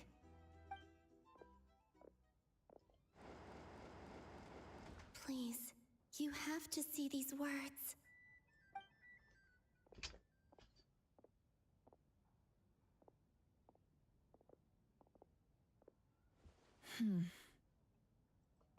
Well, do you sense anything? Unfortunately, no. And this place was our last chance. Not necessarily. We've only looked in Nasha Town so far. Miss Columbina said she would leave messages at her friends' dwellings. It's still worth checking where Miss Lauma lives and where I live. Let's try and make some time to look into those then. Wait. What are you waiting for? Paimon might have overeaten slightly. What's that look for? This is a victory feast. It's normal to eat a little more than usual. The Traveler in Paimon. It's really you. But why are they talking about a victory feast? Huh. You worried Paimon sick while you were out there fighting Rerir. So this is your chance to make it up to her, alright? Wait.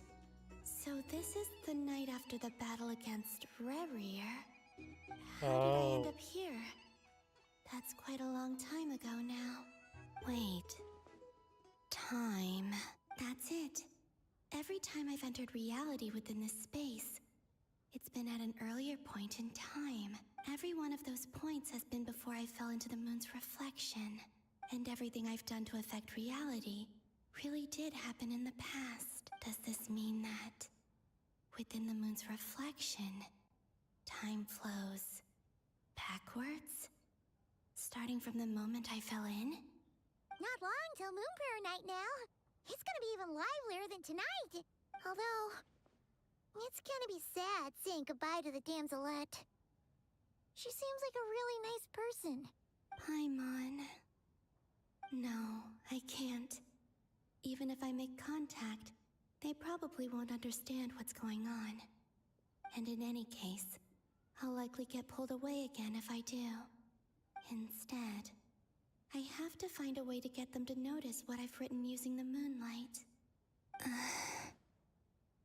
Wait, even I hadn't thought of doing that before Moon Prayer Night. They'd never conceive of that possibility. Is there truly no other way? Don't lose heart. We'll find a way somehow. Huh? Oh, you say that, but the Frost Moon is beyond the fall sky. If we wanted to go visit her, how would we make it through to the other side? We might not have all the answers now, but I'm sure we'll find a way one day. Huh.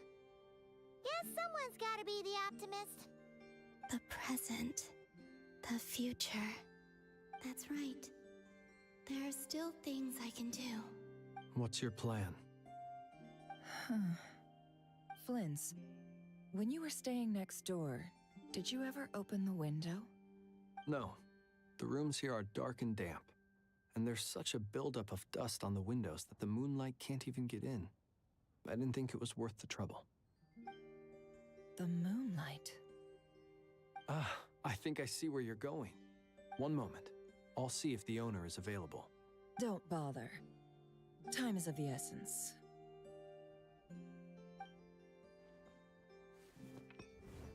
Oh, she's drawing it. Even if no one sees what I've written at this moment, maybe someone will remember what I said after Moon Prayer Night. I need to write down as much information as I can. And maybe one day... Huh? What's up with you? You can't even hold your cup steady. Are you getting tired? A little. Well, you should probably hit the hay then. You've had a really tough couple of days for you.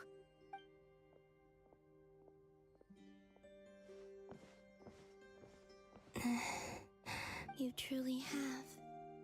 You helped defeat Rerir, helped me reclaim my name, and you helped the others organize Moon Prayer Night. Wherever you are right now, I'm sure you're still fighting against the injustices of fate. This is all I can leave for them. How I wish I could stay here, but it's time for me to go. I hope to see you again in the next time, and if the opportunity presents itself. I will surely return to your side. Huh. Columbina. She's alive. Not only that, but she's left us an entire wall's worth of clues. She even wrote down what would happen on Moon Prayer Night. It's just a shame we found it too late. I am here. Time in this place flows backwards. I am constantly moving forward. It sounds like she's found a way to influence the past using Kuvaki. But her future is our past. So, these words have been here ever since we defeated the Reihir of Solnari. We just never discovered them. Which came first, the chicken or the egg? Basically, you yes. ever mull over questions like that? Only when I'm in a good mood and at leisure. Well, I never do. Everything that has happened already belongs to the realm of fact. As a business person, and especially an intel broker, what I do is extrapolate from those facts to try and read the future. An admirable philosophy. It's a means of survival. Let's go. We have a wall's worth of clues to share with the others.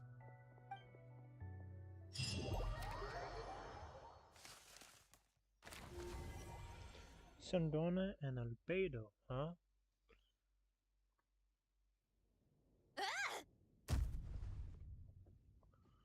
It appears that the doctor's energy signature has changed to something similar to Kuvaki, but not like the Kuvaki we're used to.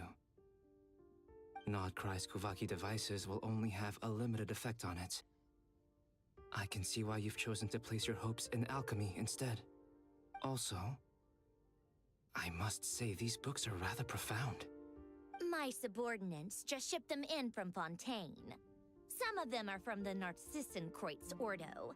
Some are incident reports from Petrichor, and then there's a few test reports for these junk machines.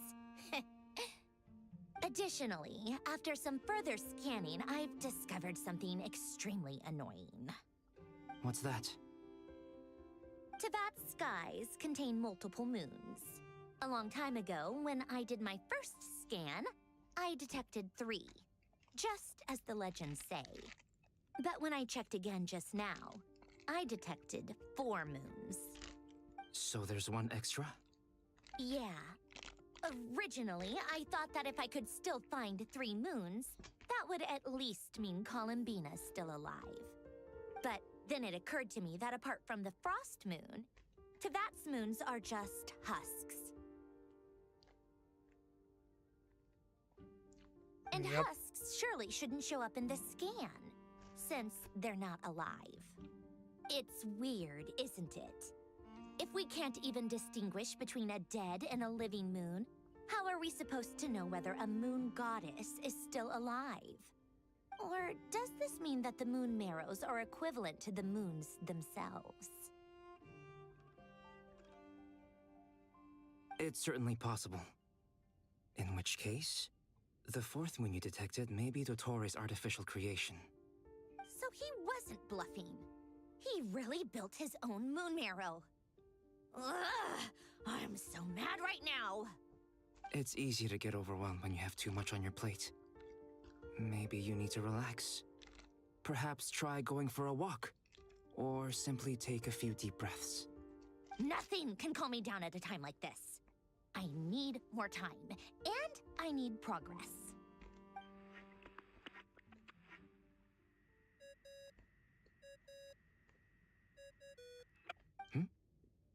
It's Mr. Flynn's.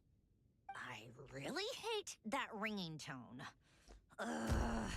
First the 4 orthants of the Narcissenkreuz, then moon marrows. Now what? Oh, sorry if we're disturbing you. Might I ask what's troubling you? What do you want? We're busy. Are you still at the Curatorium of Secrets? Yeah. Look, everyone else is still out, so there's no hurry. Plus, I'm busy, so I would appreciate if you gave me some space. Even though we have crucial intel to share? Fine, I'm listening. Do you intend to share it via the Dodo communication device? Ordinarily, I would, but this is a unique situation. I think it's best that we discuss it in person. See you at the Curatorium.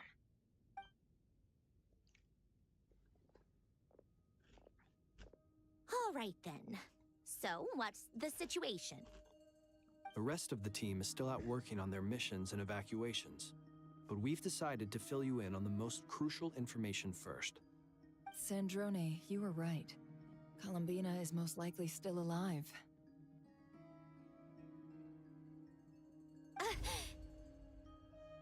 That's the best news we've received in a while. By a long way.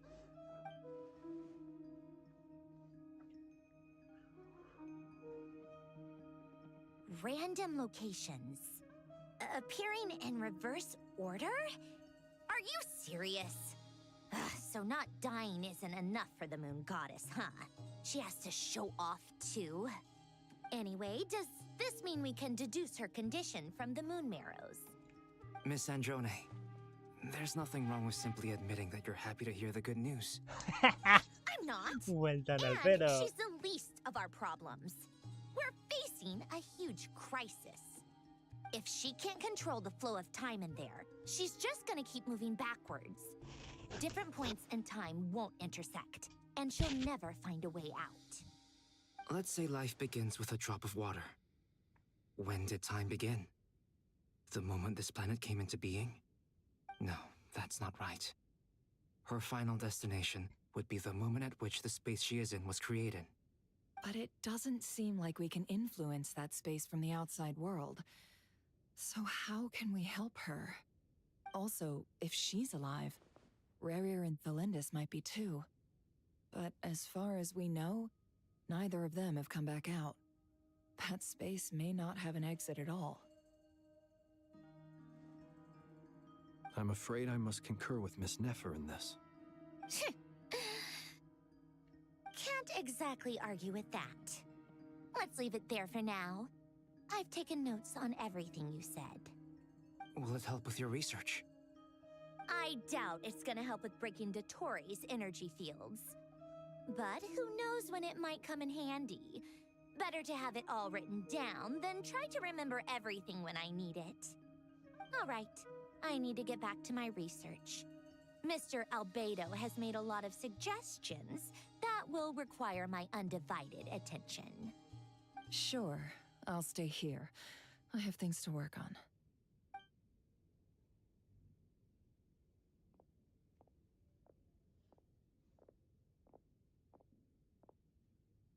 Paimon, are you there? Oh, right. She went with Varka to Natlan, didn't she? Good thing we've moved her and the Traveler's luggage in here. Speaking of the Traveler, where could they be? There's a note from Paimon.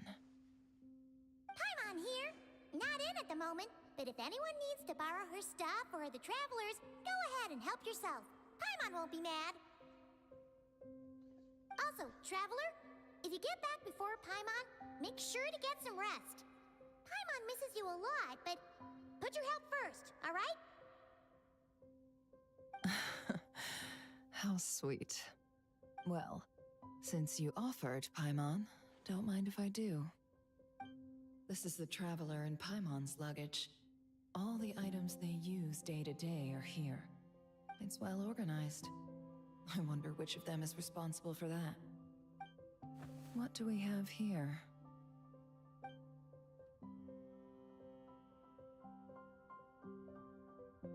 So this is not quite, yep. The camera captured a special moment that can only occur between people who are close to one another. You can really sense how the photographer feels about their subject. I wonder why this picture was placed outside. Is it because Paimon recently looked at it?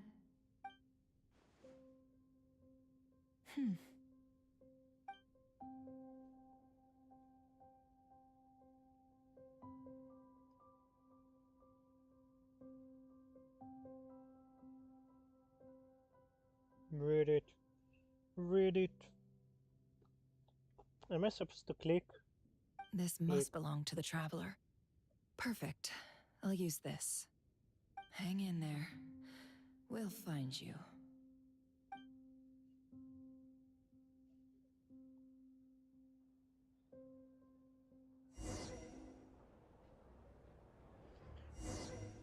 Polonia.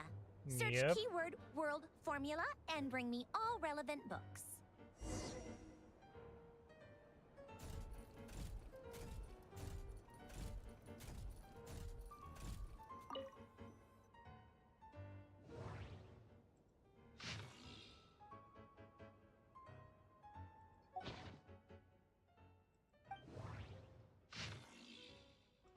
Right formula.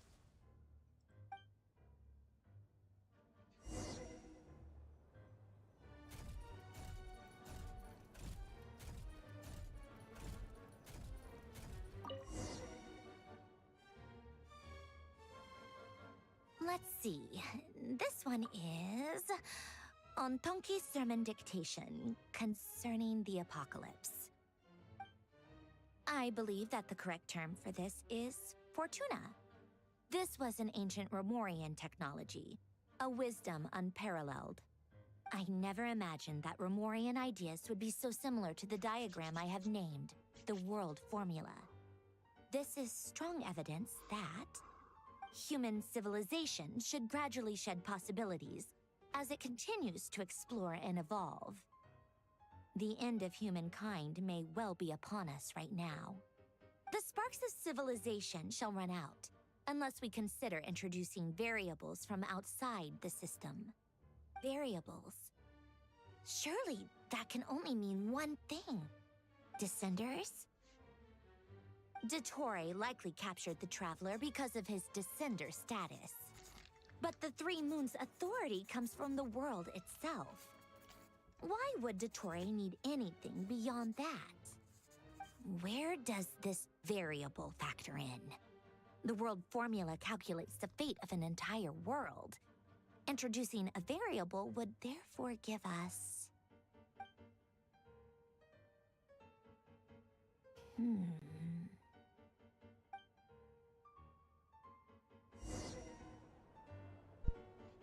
Polonia. Search keyword pathway and bring me all relevant books.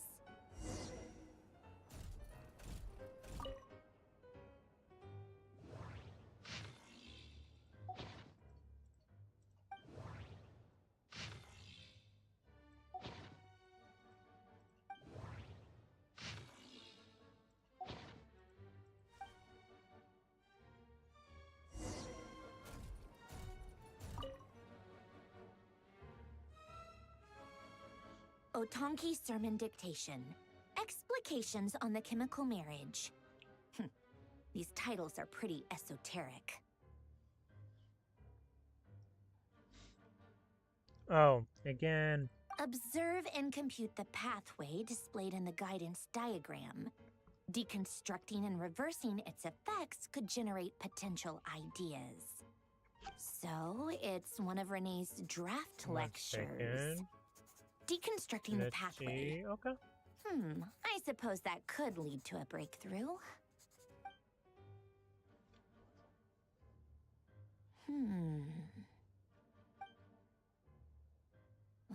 This is so long. This guy sure loves showing off his knowledge.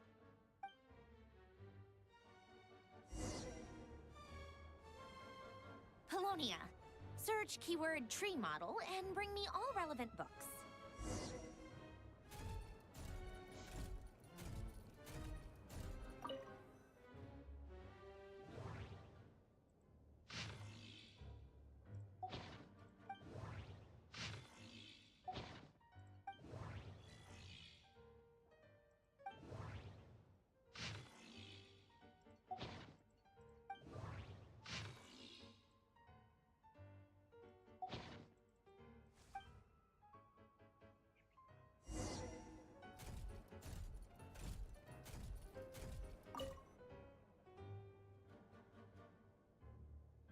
Most of the experimental devices proposed by the Lilia Crucis Ordo are built based on the simple and basic logical structure of a tree model.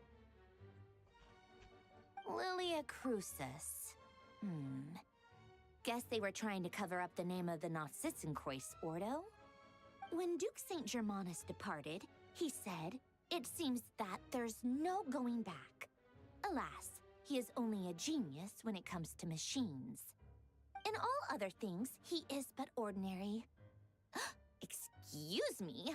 I'm sorry. That's just ridiculous. What kind of book is this? Great Detective Herlock, The Alchemist and the Clockwork Saint? Isn't this a novel? Come on. Still, the author swears that they knew Renee well. Whatever. I guess it's not beyond the realms of possibility that Renee would say nonsense like that on occasion. Memory, wishes, souls, and persona. Frankly, this sounds more like occultism, but if Albedo vouches for it, I suppose there must be some alchemical basis to these techniques. The way Alain Guillotin saw it, the world was comprised of machines. The universe needed machines, and thus his technologies were created. That's why I was born. Renee, his full name was René de Petrichor, if I recall correctly.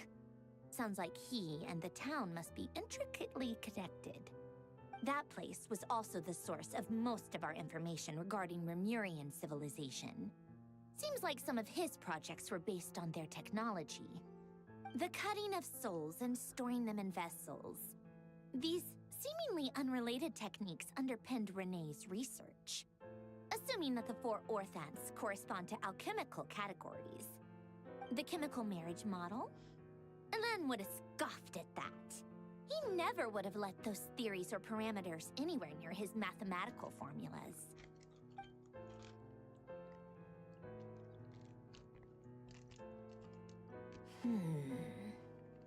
What was Alain's view on Renee?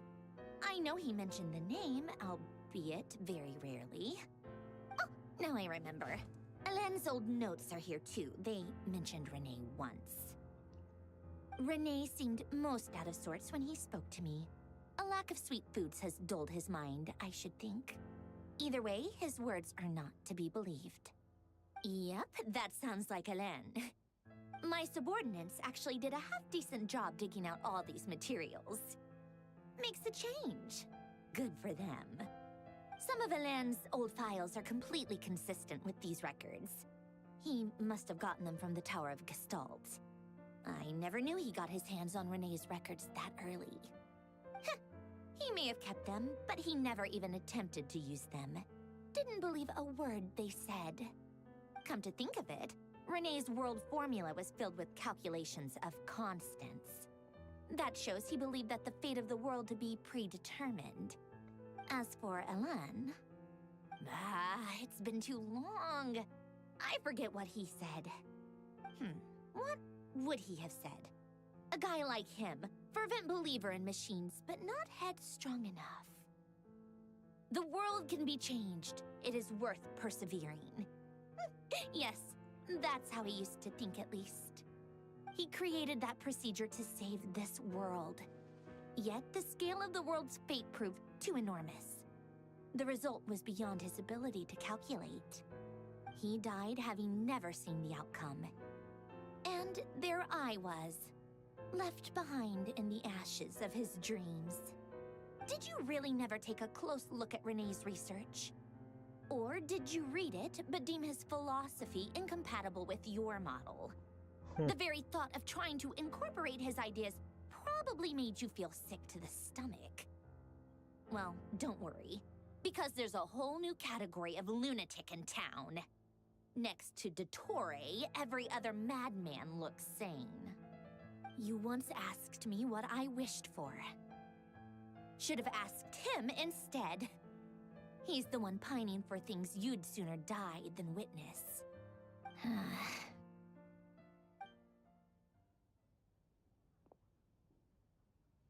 Even the tiniest variable can make big waves in the present. Now then, allow me to put these incompatible fragments together in your stead. First, establish and verify the existence of the Great Circle. Absolute nihil on one end, absolute reality on the other. Now, search between these two extremes. Then, the construction criteria. Variables. The sparks of civilization shall run out unless we consider introducing variables from outside the system. Input variables. Traverse the world, space-time, and civilization. Then extract the essential nodes from the records to determine which variables they point to. The primordial power that differentiated itself from the void. The power of light. Yes, light. Records. Hyperborea. Hyperborea. This is horrendously complicated. After all that, I'm still missing a few variables. I need to think this through again. How do you think it looks, Polonia? Like the frenzied scrawlings of a madwoman? Fine, keep it to yourself. It's not like you can talk anyway. I'll assume you gave it a passing grade. I jest. But true madness does often start with trying to save the world. What would Arlecchino and Columbina think if they saw this incomprehensible hen scratch? They'd probably have me institutionalized. So would Rosaline. She's been dead for a while now. When I close my eyes and think back, I can still see her face. And that enormous dress she used to wear. Such a bizarre choice. What possessed her? Oh, and the clack-clack of those heels used to drive me insane. No one's asking me, obviously, but I hope you all know that I never wanted to save the world. I'm not crazy. I don't have delusional ambitions, and that's a clinical fact. The world needs a solution, but I don't need the world's validation. It's the world begging me for answers, not the other way around. Huh?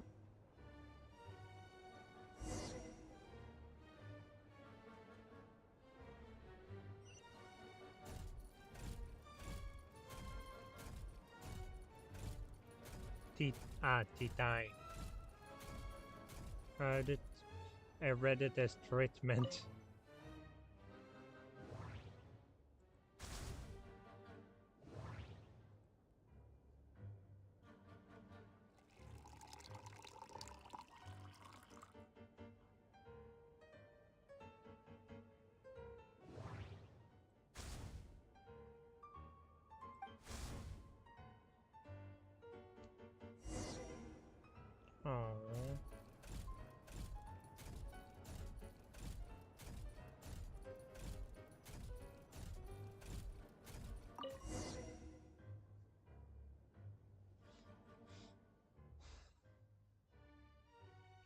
Oh, cookies to go with the tea.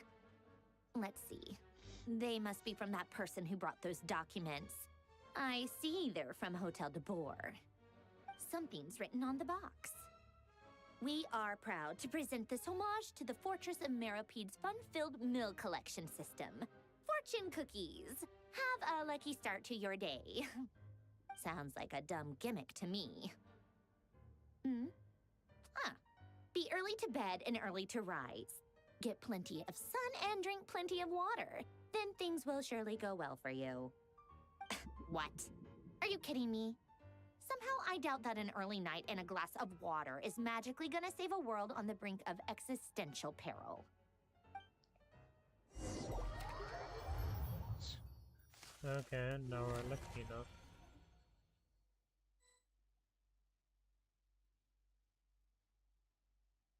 Lady Arlecchino, word has reached us that Lady Marionette's troops are all in position. They are ready to act as soon as the order is given. Excellent. The only thing is, they are fewer in number than we expected. It looks like many of them must have lost their lives at the hand of the monsters released by the Doctor. Can't be helped. Allow them to join our ranks, and keep in contact. As you wish.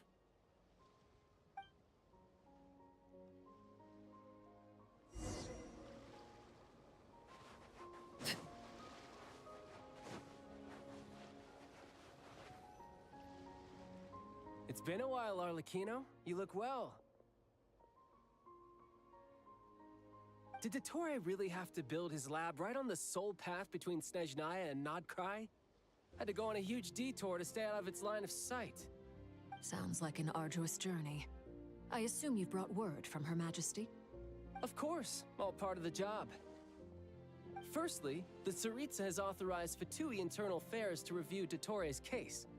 They will reach a formal verdict on whether he has turned traitor and whether he poses a threat to Snezhnaya. While they're working on that, I've been ordered to come and receive the refugees from Nodkrai. They are nearby. My team will escort you to them shortly. Great. Aside from that, Her Majesty has a message for you and Sandrone personally. Huh? Where is Sandrone? She stayed behind to work since I was making the trip anyway. It seemed sensible to have one person on standby at base while the other came out to meet you. All right, guess that's just how she rolls. In that case, tell her that the Tsaritsa's decree this time is pretty awesome sounding. I think she'll like this one. Still, I wonder what... Wait, what's that?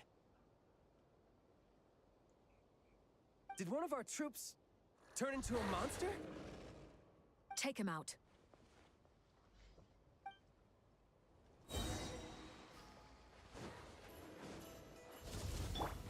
You can run, but you can't hide.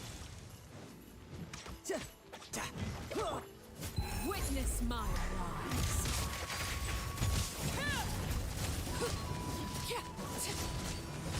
You've gotten stronger, Arlecchino. Nice. Stop that right now. I appreciate the praise, but I am not fighting you today. So we all knew where you're going for. You're mine.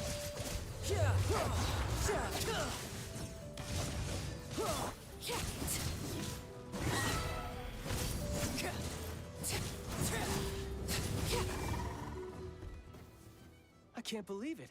He was a living, breathing human one moment, and the next? Another fine piece of work by our dear colleague, I'm afraid. What in the world has been going on in Nodkrai? A lot. But long story short, Dottore stole 2 moon marrows that should have belonged to Columbina, then built a 3rd moon marrow of his own to concentrate the Tri-Lunar Authority in his hands. What? What do you mean he built a moon marrow? People build roads and houses, not moon marrows. What's his next DIY project? He's gonna build a god? You could stand to be less surprised. We are harbingers. The work we are engaged in makes the creation of gods seem mundane by comparison. What's funny is that, yeah, I tell he tried everyone that, who having asks that you once crossed swords with Rex Lapis while serving as a key supporter for Rosaline's plan. But right now, you're acting like a common adventurer. Thanks for speaking up for me. Those 2 really took me for a ride back then. Then again, Surely no common adventurer would manage to get tangled up with them the way I did. That's gotta count in my favor, right? It almost sounds like you wish to repeat the experience. I might have to lower my opinion of you. No. I'll stop talking. Please, go on. Dottore is currently still experimenting with his newfound power in ways that continue to corrode the outside world. As for the human mutation, I believe this is simply a consequence of his experiments, and not a strategic move. That radiant beast was once a subordinate of Sandrone's. I suspect he was only allowed to live so that he could become an experimental subject. Also, those of us who fought Dottore have been afflicted with a curse. As such, I cannot leave Nodcry. This is so much worse than I thought. No wonder Her Majesty's decree is so extreme. While these exceptional circumstances persist, the Harbingers are hereby authorized to use unilateral executive powers. Should Dottore pose a threat, Arlecchino and Sandrone are permitted to eliminate him. My thanks to Her Majesty. I will pass these good tidings on to Sandrone. Her Majesty has also declared that she will refrain from launching an attack on the now evacuated Nodcry due to the presence of unretrieved research material. A wise decision. By the way, how's my old partner doing? I'm assuming they're with you? Partner? You mean the Traveler? I'm afraid I have bad news. He was captured after our failed assault in Dottore's lab. His whereabouts are currently unknown. What? Why? Since when does Dottore have a bone to pick with him? That is indeed the question. I'm not sure he does. He must have some other goal in mind. This won't do. I have to rescue him. You can't. We have no idea where the Traveler is. What am I supposed to do then? Stand here twiddling my thumbs? Sandrone is working on it. The best thing you can do right now is complete your mission. Fine. I guess I'll leave this to you then. One last thing. Tell the Rooster to get the message out to the gods and citizens of every nation in Teyvat. Beware. An uncontrollable pollution is spreading forth from Nodcry. The source of that pollution is a madman drunk on the success of his experiments. The Fatui and our allies will endeavor to contain the threat. However, if Nodcry falls, things are likely to escalate. Considering Dottore is one of our own, all Fatui stationed in Nodcry consider it our duty to stay and fight him to the bitter end. Whatever the cost. Hey, don't be too pessimistic. If it comes to it, I'm sure Her Majesty won't stand by and do nothing. I hope you're right.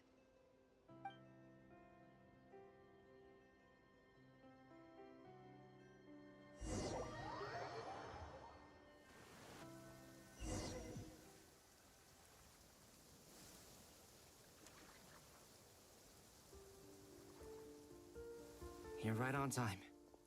Thanks. Hey, do you think I'll get that gliding exam exemption? I made sure I was on my best behavior in Mondstadt. I landed well outside the city and walked in through the gates.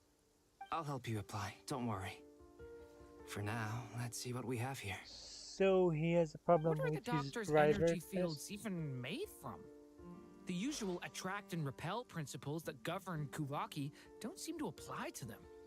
They are very mysterious, but ultimately, they appear to be comprised of energies from the three realms. Thanks to research by Master in the Hexen Circle, we know that Teyvat's 7 elements are derived from the more primordial power of the Light Realm, which is antagonistic with the power of the Void Realm. Since you have the power of the Dragon Durin within you, I'm sure you can already tell that this energy field contains no abyssal energy. That's true. It's not abyssal energy. It's something pure, wild, and untamed. I've been thinking about something. Do you still remember the device that Dory supplied from the Academia when you and Miss Columbina fought Raria? That was one of the most marvelous feats of ingenuity I've ever seen. The design, the craftsmanship, the material selection. I couldn't fault any of it. Not to mention the operating principles. Surely the most ingenious feature of all.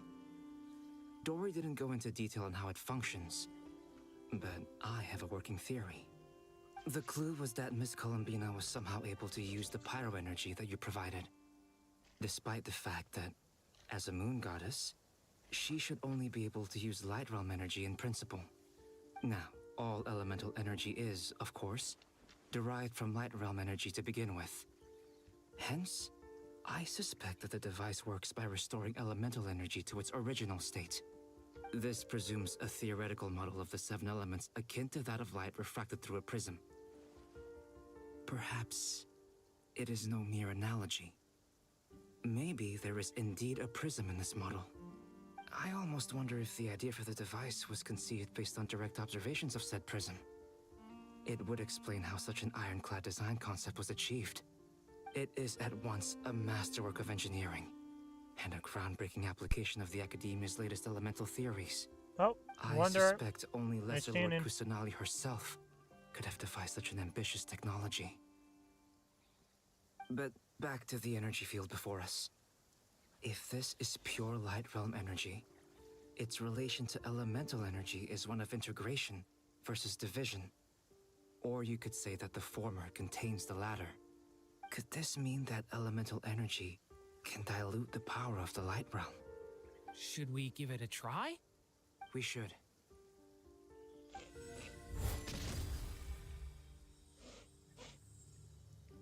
Ha! It works! Clear signs of disruption were detected at the periphery of the energy field. This indicates that elemental energy can disturb or even negate the field. Now you try. All right, here goes. It's working! Switch to abyssal energy and attack again.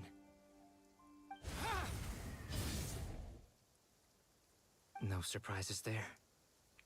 Abyssal power drains the energy field to a significantly greater extent. I now feel confident in asserting that the energy field is indeed pure light realm energy, and that elemental energy can dilute it. But the energy field is huge. How much elemental energy will it take to neutralize it? We don't have to neutralize it completely. We can try other approaches. That's all for theory. Would you like to continue watching? So you knew I was here. Huh? When did you get here? A while ago.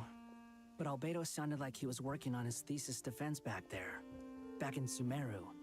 You can end a person's whole career by interrupting them mid-speech. Very thoughtful of you. I'm truly touched. Could I ask you to lend me a hand? With what? A little test. Try using Animo to unleash a concentrated assault with circular blades, with the goal of breaking through at a singular point. Nice! This time it tore through the field. Tremendous. This is a major breakthrough. Should we go through? We probably shouldn't risk having mutually antagonistic energies in such close proximity. Durin, you stay here and watch the entrance. Hat Guy and I will go in to investigate. Sounds sensible to me. Keep your eyes peeled, Durin.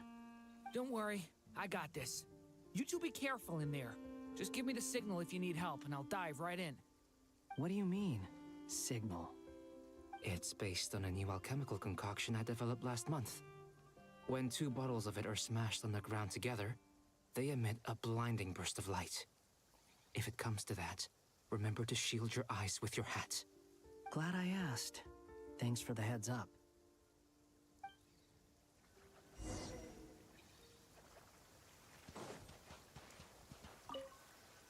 Like I thought.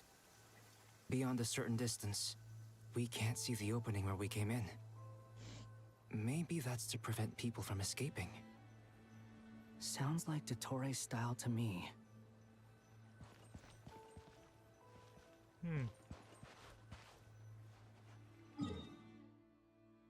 Whoa.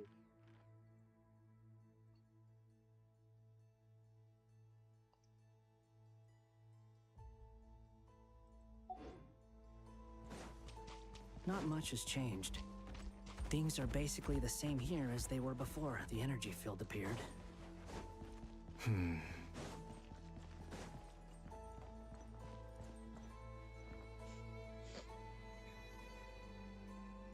They have no heartbeats and they're not breathing. We can only assume they're dead. But there are no visible wounds. Also, there's an animal squatting next to each body. It's watching us. That's not an animal's gaze. What are you trying to tell us? Doesn't seem eager to talk. I guess maybe it's just an animal after all. Let's keep looking around. Animals are the people.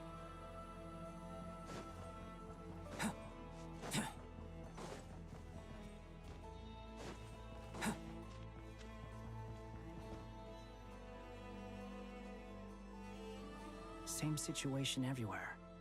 Not a living soul in sight. Just countless bodies with animals standing watch over them. Well, I think we can safely rule out the possibility that they're all pets. Is skirting around the topic your way of showing consideration for other people's feelings? Just being cautious. I don't doubt that you can handle the truth.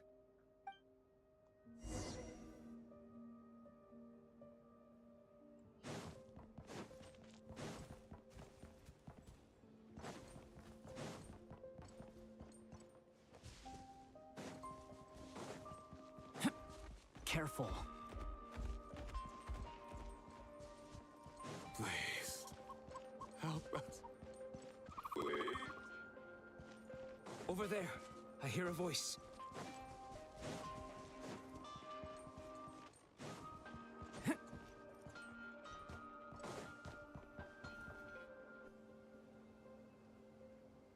Please.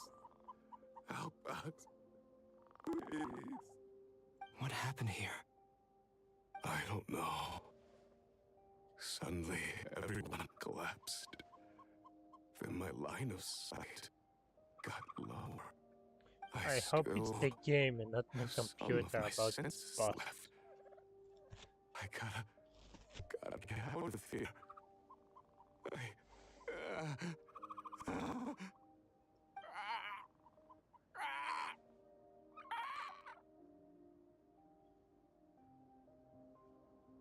It looks like there's a huge experiment going on inside this energy field. Maybe each energy field is its own giant experiment. Vile. He's swapping human minds with those of animals.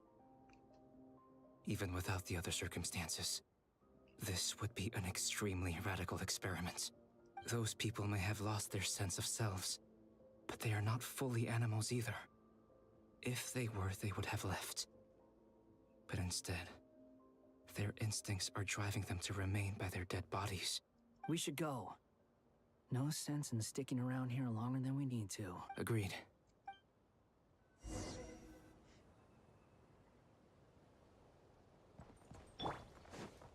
Squall and Fury!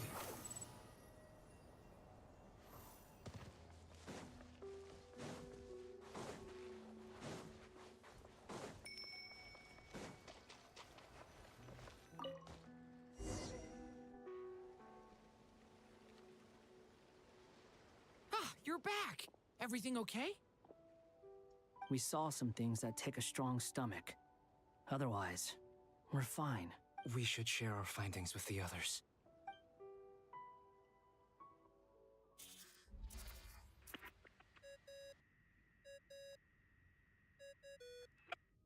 Yes? Who is it? Miss Nefer, it's me, Albedo. We found a way to break through the energy fields. With enough control, it's possible to tear them open using elemental energy. Also, we managed to take a look inside. Dottore is carrying out his cruel experiments on an immense scale. Any residents who have failed to evacuate in time will likely meet a grisly end. Sounds like he's living down to our expectations. Might I ask how things are proceeding on your end? I'm just about to get started. I'll be in touch once I have a result. Understood. Stay safe. I will.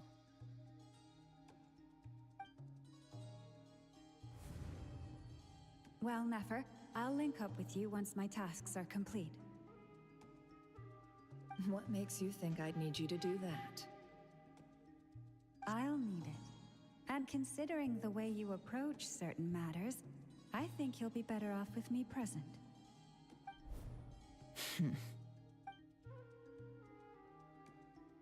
Let's begin.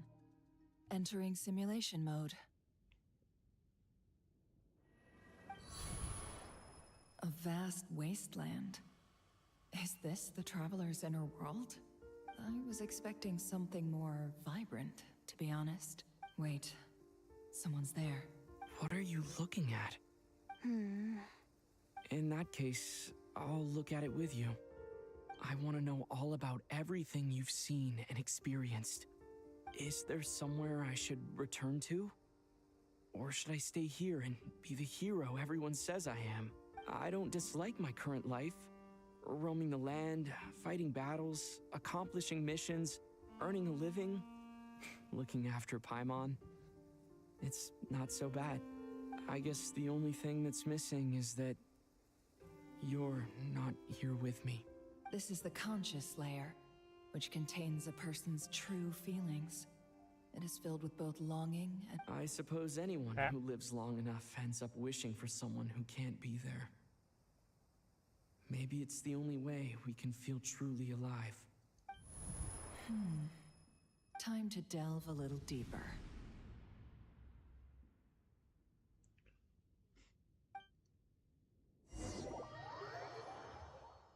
Saving. Nasha Town is hardly the optimal choice for a place to live, but it has character and a reasonable population density. What are you trying to say? Oh, don't be nervous. I was just thinking where might make a good starting point for your journey. Perhaps I should send you further afield. Conria, perhaps. Conria ceased to exist long ago. Once again, you fail to understand the possibilities that the Tri-Lune creates. Anything that has existed in the past, I can now recreate. You simply do not wish to see that happen. That might be because you miss your sibling and fear getting answers that you are not ready to learn. But this is not for me to judge. If we are to collaborate, we need to maintain an amicable relationship. In a moment, you will be able to... Oh no. What are you...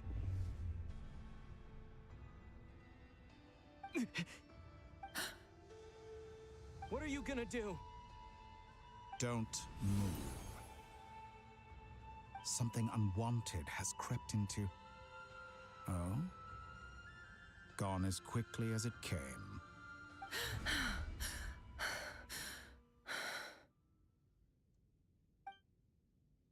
Did you save me?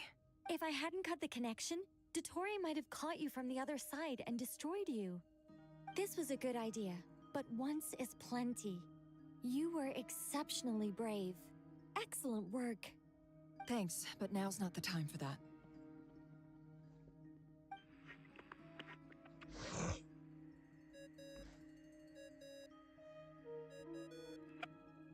Albedo speaking. I think I know where he is. What is this endless darkness? I can't see anything, even though my eyes are wide open. But why? What happened? Ah, sorry about that. I take it you didn't notice. Just now, a friend of yours took a little peek into your mind. Could it be Nefer? How did she do it? Did she use something as a medium to connect to me? Do you think she's aware of your current circumstances? Oh dear. Have I stunned you into silence? I only wanted to slow down your time a little so I could stop your intruder in her tracks. It would have been nice to capture the spy. I must say, I'm finding the ability to adjust the flow of time rather intriguing. The moment you closed your eyes, time seemed to grow impossibly viscous, didn't it? A whole month passed before you opened your eyes again, but only for you. No one else was affected. I dare say this is something only a god can achieve. Point taken. You've proven once again that you have God-tier powers. Oh, you misunderstand. This wasn't about proving a point. I was testing things out. I find I learn best by doing, and I have to admit, time is not the easiest dimension to control. I only wanted to make you sleep for a short while, but it ended up lasting a whole month. Clearly some finesse is required to wield the authority over time as I wish. I hope you're not angry with me. It was only a month's discrepancy, nothing too serious. Had I been off by a year, a decade, or even a century, that would have been quite a different story. You could have frozen me for millions of years. So much for collaboration. You aren't showing much sincerity. Millions of years? To what end? I wonder if you don't understand humans all that well. They are very pragmatic creatures who understand only that which they can perceive with their senses. If I had you sit here for a week, I imagine people might sympathize. But if I left you here for 100, 1,000, or 10,000 years, the sheer size of that number would cause it to lose all meaning to them. They would not have the capacity to comprehend your suffering, and thus they could not empathize. Unfortunately, while gods do exist in Teyvat, it is ordinary humans that account for most of the population. Their lifespans are so limited, their bodies so fragile. Did you ever really hope that they could begin to understand someone like you? Your long life and unique origins make you fundamentally different from them. How long will it be before they start to treat you like the alien you are? Before you are ostracized, outcast? Alien? Even I feel bad for you sometimes. This world has made you into a slave. So many times you have served its will, and not once have the powers that be ever thought to grant you the one simple thing you wish for. You have been treated most unfairly. I can change that. I will grant you special privileges and give you back the status you rightly deserve as a descender. I hate Dittori. I don't know how people can love him. But they I've do. entered the past 3 times at this point, but I still have so many questions. For instance, beyond each point being further back in time than the last, what determines the specific locations at which I can make entry? So far, the common thread linking all 3 scenarios is that the Traveler has been present. But it's more than that. I know I sensed something familiar around him. What was it? I'll keep this question in mind as I carry on.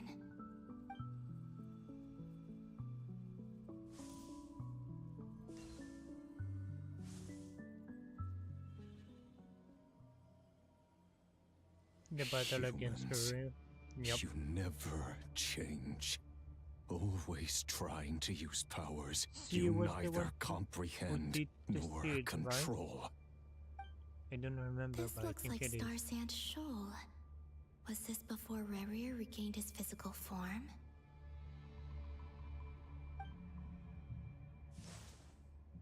You've messed with the cannon again, huh? Sorry, but this round's not gonna go your way.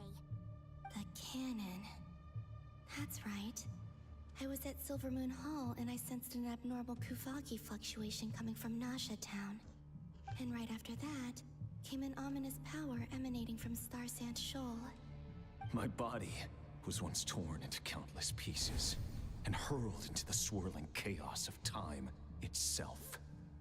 But even so, my life and will were not extinguished.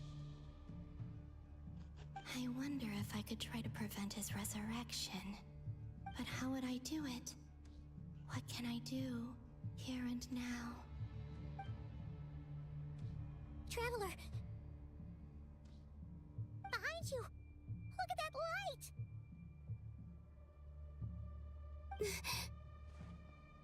No, I won't make it in time. He's using the Kuvaki shield, like I taught him. Is he going to use it to block the cannon's beam? He's strong. I'm sure he can manage. But the force released when the beam impacts the shield might lead to collateral damage. Easy Island. The Frost Moon Scions will be exposed to lethal levels of Kuvaki. A question, if I may.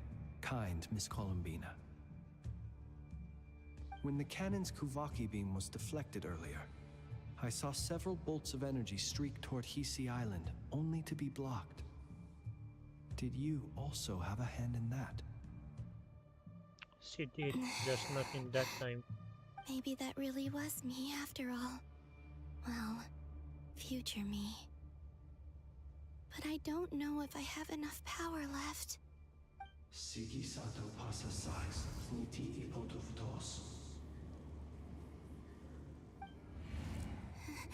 There's no time.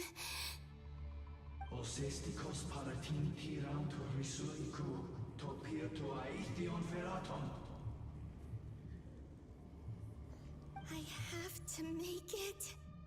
Oh, Frost Moon. Oh, great land. Oh, slumbering moonlight of Nodcry. If you can hear me, if you can sense my call, then please, heed me once more!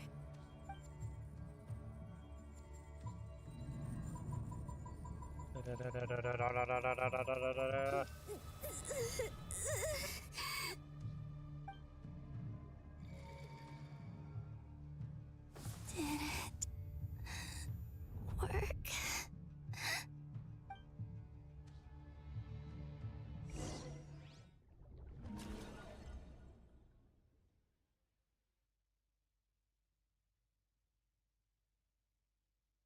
Hey, wake up. Hey, did you hear me? Columbina! I said wake up! Now! What? Oh, good morning, Sandrone. It's 3 in the afternoon, actually. And could you kindly not use my quarters as your personal nap room next time? But I feel so safe here. And your coffee, right? It's so bitter, but it smells lovely. It's like you were raised by wolves in a forest or something. What did you drink growing up? Grass tea? The Frost Moon Scions certainly led a more frugal existence than the Fatui. Then I'll bet you've never eaten one of these before. It smells delicious. That's because it's a Fontanian recipe. I had a little free time today, so I made a batch. Rosaline will be here shortly, but if you really can't wait, I guess you can go ahead The editor. Hey, at least let me finish before you start eating. Did the Frost Moon Scions not teach you basic table manners? Or did the rules not apply to you because you're the high and mighty moon goddess? These are so tasty. Of course they are. I made them. I was worried they might contain traces of machine oil. What?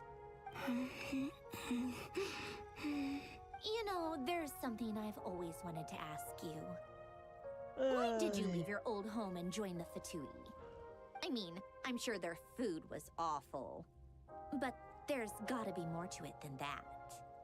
Well, life there didn't go quite how I imagined.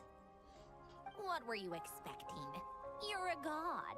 Your followers are gonna make some demands of you, right?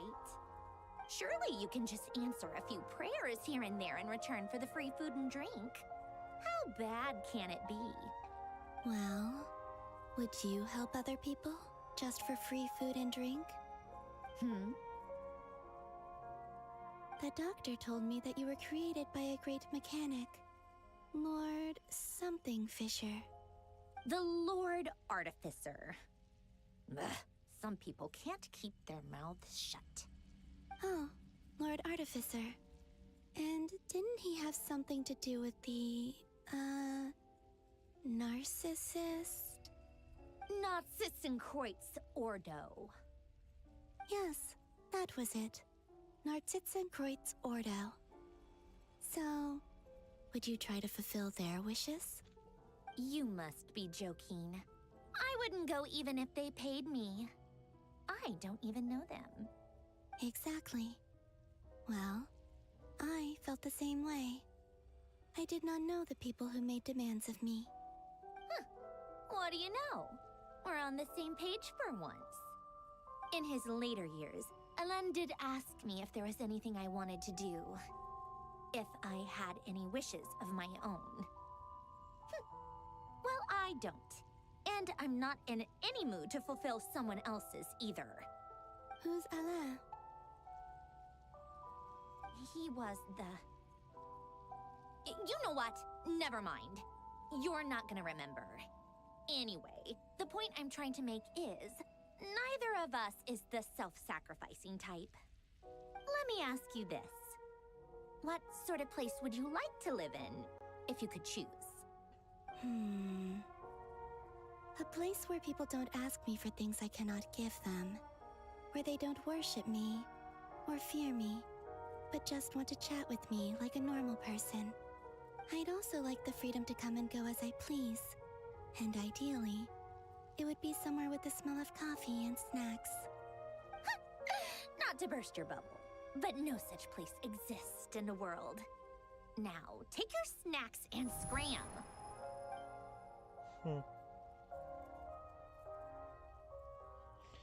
So this was a little cute story. Did I pass out? Of course. I'm back here again. I dreamed of events from my past. Sandrone.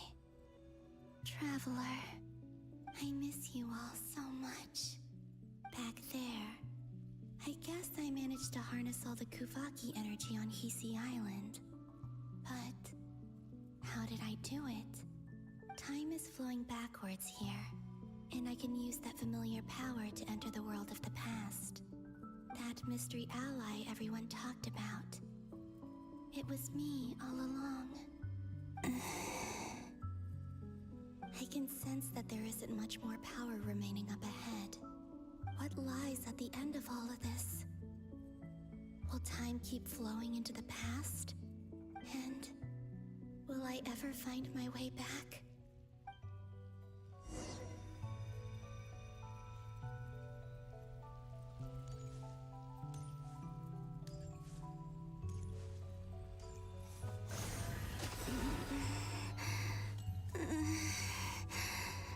It's getting harder and harder to use my power.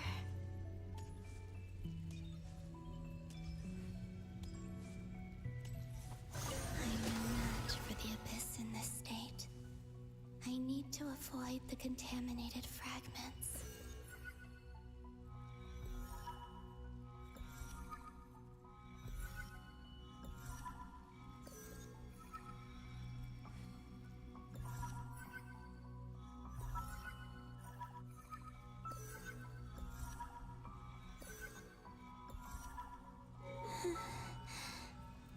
Time to go.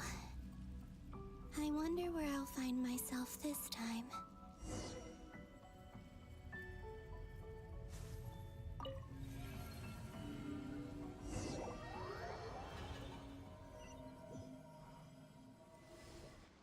The Final Night Cemetery. This is where Flint's is based.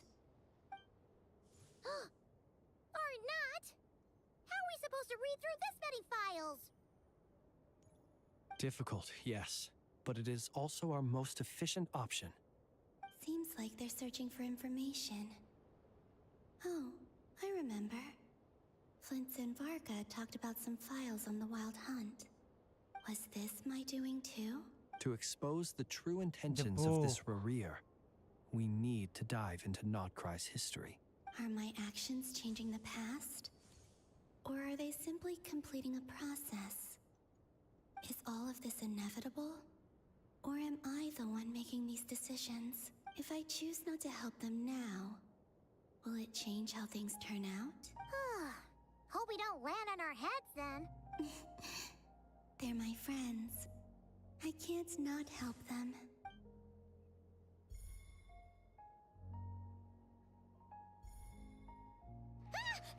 Ghost!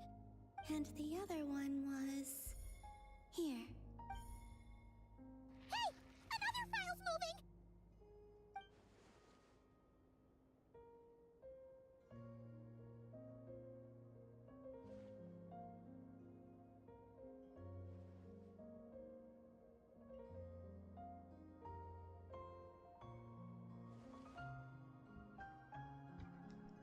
That should do it.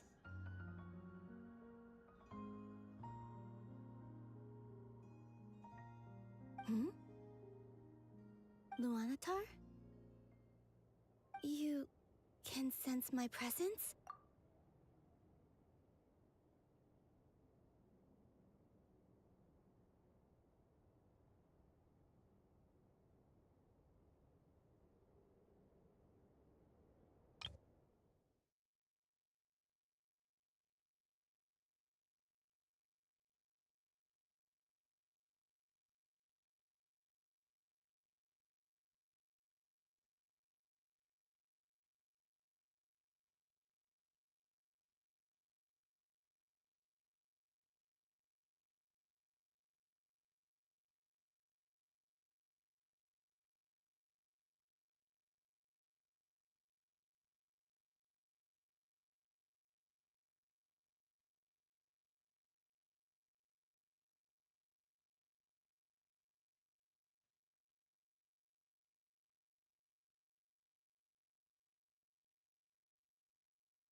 God. Sorry for that. I had an interruption. So basically, Lunatau sees her. Is Lunatau Columbina as an Kuvaki? Wait!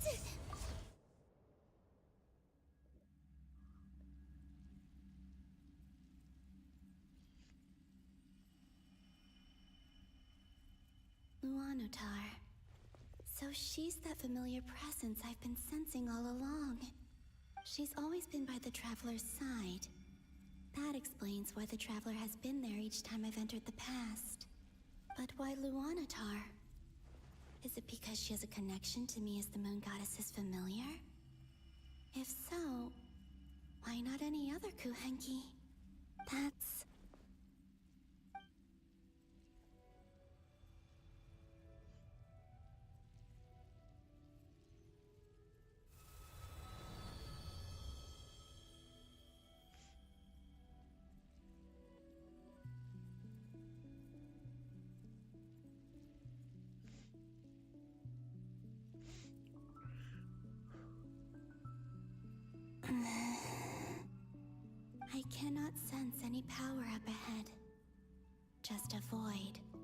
stretching out into infinity. This is likely my final chance to enter the past. It's now or never. I have to find a way back.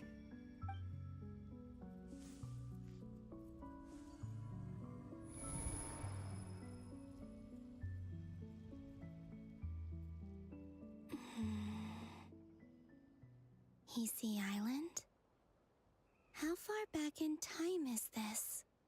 Where's Luanatar? I can't sense her presence this time.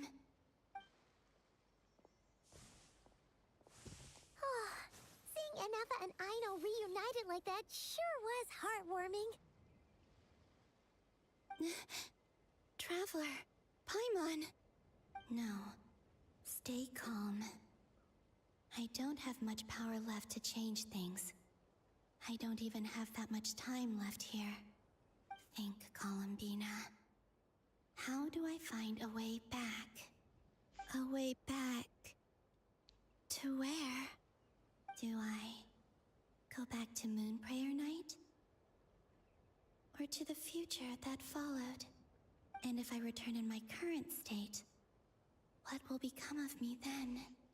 Dottoro's actions that day proved that he'd been planning that for a long time. He had already seized the power of 2 moon marrows before capturing me. Even if I managed to get back, how can I fight against him when he wields the Tri-Lune Authority? I can't. If I go back like this, I'll be playing right into his hands. I have to find some way of rivaling the power he has usurped. Wait. Time flowing backwards. The Tri-Lune Authority. Does that mean...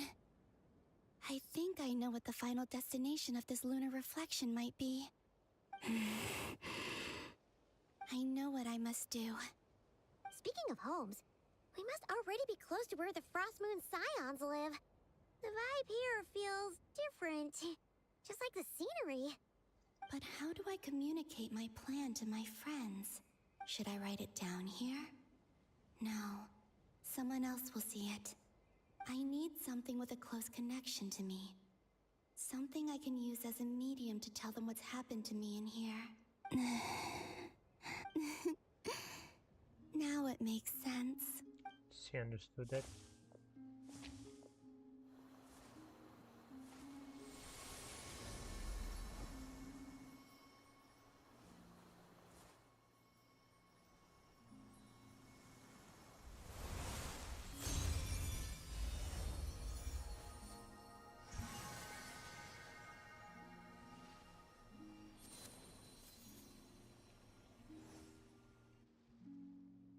Hey, what was that? I feel like some sort of breeze blew by, and then the petals suddenly turned into... Huh? It was I who brought Luanatar into being. I gave up a piece of my own soul to create her. That's why I could sense a familiar power from the moment I entered this space. It also explains why she's been present in every past location that I've entered. Because we have a deep connection. Hey there! What's your name? And the reason why there are no more gates to the past after this point is that Luanatar hadn't been born then. No wonder I sensed the trace of a blessing when we first met. But I still didn't recognize the soul hidden within you. Back then, I was just a little lost dove. I had yet to become Columbina Hyposelenia. Go on now. We've got stuff to do. Best you find someone else to hang out with. Hey, you scared it off. I'll be counting on you. Remember to stay by the traveler's side, guide him, and help him in my stead. Oh, and bring him to the garden where the Moonprayer blossoms grow. There's a little lost dove there who will need his help. Go on.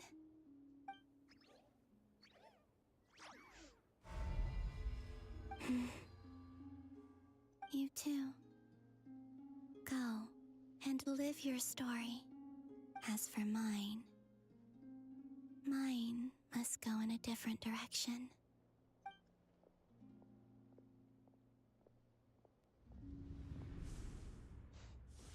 Of course, they gave us this mock. And we finished Act 7. Don't do saving and go straight to the other one. God damn it. Oh, how would you like to experience the thrill of never being held accountable for your actions?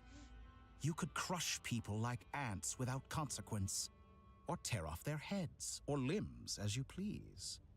Believe me, such a life is but one small step away. What point is he trying to make? Freedom? But the freedom to kill? To do evil and get away with it? Why would you offer me that? The creation of a world is the ultimate scientific experiment. I have taken my research to the highest level, where I shall be not just a god, but also a servant to many sacred spirits. I shall heed the truth and perform holy deeds. A god's laboratory is the perfect playground, but it needs the right occupant to explore its full potential. Mortals are found everywhere one looks. Not so with Descenders. I'd prefer my first guest to be a distinguished individual such as yourself. And I know you could make the most of the opportunities it offers. So the condition for entering the new world is to take innocent lives. The same dilemma that Rerir once faced. Could I really bring myself to kill others for my own benefit? Rerir did. And look where it got him. Have you made up your mind? I can't do it. Your playground is no place for me. You're putting your hopes in the wrong person. But we both know I'm not quite the hero you say I am either. I have my own reasons for the journey I'm on. And they aren't all selfless. You've grown a lot since we last met. But there are still things you are unwilling to compromise on. This will only hinder you. Why don't I lower my requirements a little as a gesture of goodwill? I'll give you a little time to learn to be a less noble soul. That'll make things much easier for you. I really doubt I could live that sort of life. And yet you already sound less defiant than a moment ago. The benefits appeal to you because you can read the signs of the times. Why don't we return to my research facility? Your last visit was so rushed. There is much that I have yet to show you.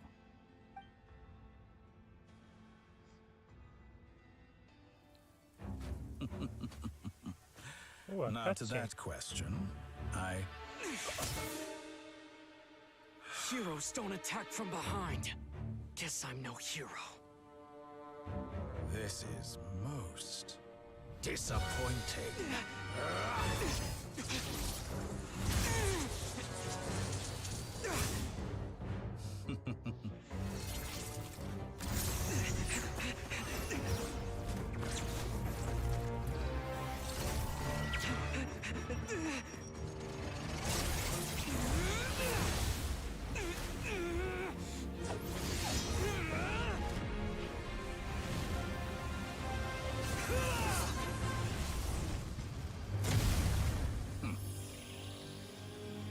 Fire always mean fire sign.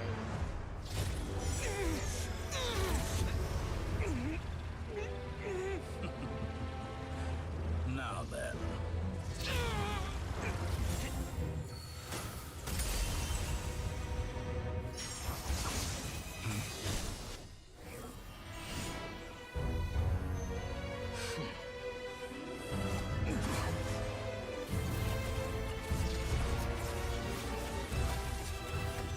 A new face. Interesting.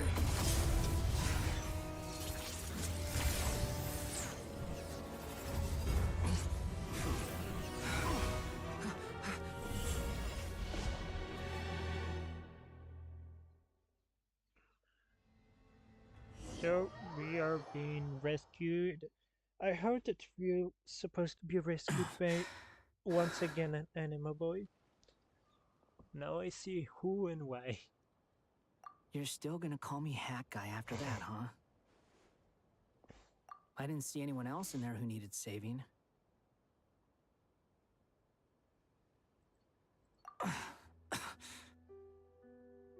It's nothing. I'll be fine. Why are you looking at me like that? Is it that shocking that I'd come to your rescue? I owed you a favor back in Sumeru. Now we're even. Distracting Dottore was tough. I won't lie. He's not gonna fall for the same trick twice. That was my one shot. I'd hoped to use it to take him out. Ugh. I never wanted to obliterate someone more than I do right now. Dottore doesn't recognize me, but his segments were originally made based on an analysis of my operational principles. I expect it's only a matter of time before he figures out what I am. So Dottore doesn't recognize Wanderer because he deleted himself from Irminsul. Did he really miss his only chance for revenge by saving me? Why the long face? Hey, I'm not blaming you, okay? And I'm not complaining either. Rescuing you and killing Dottore are equally important goals. Everyone would be pretty stuck without you. It's best you live to fight another day. How are you holding up? Are you all right? Hat Guy said to put safety first, so we agreed to run as far away as we could after leaving the energy field and only meet up once it was safe. You don't look injured. It seems that Dottore didn't do anything to you. All right. Rescue operation complete. Let's head back. There's a lot more work to be done before this is over.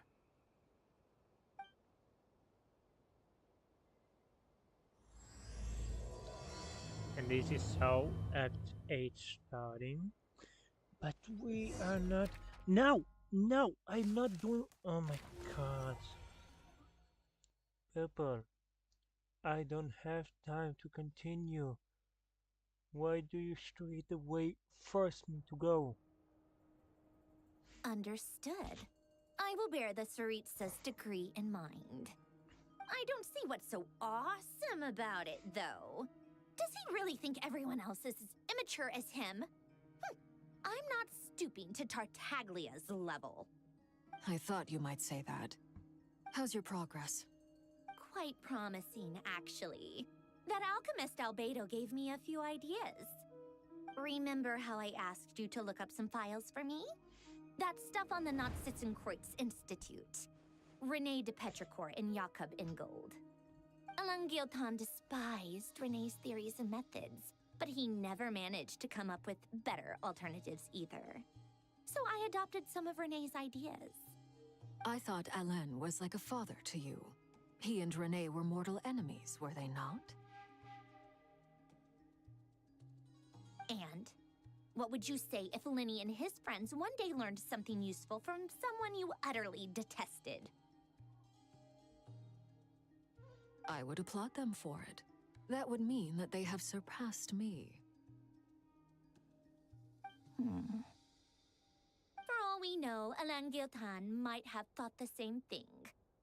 Not that it matters, though. He's dead, and I'm alive. So it's my call to make. Once you die, it doesn't matter how great you were in life. Only the living get to decide what happens next.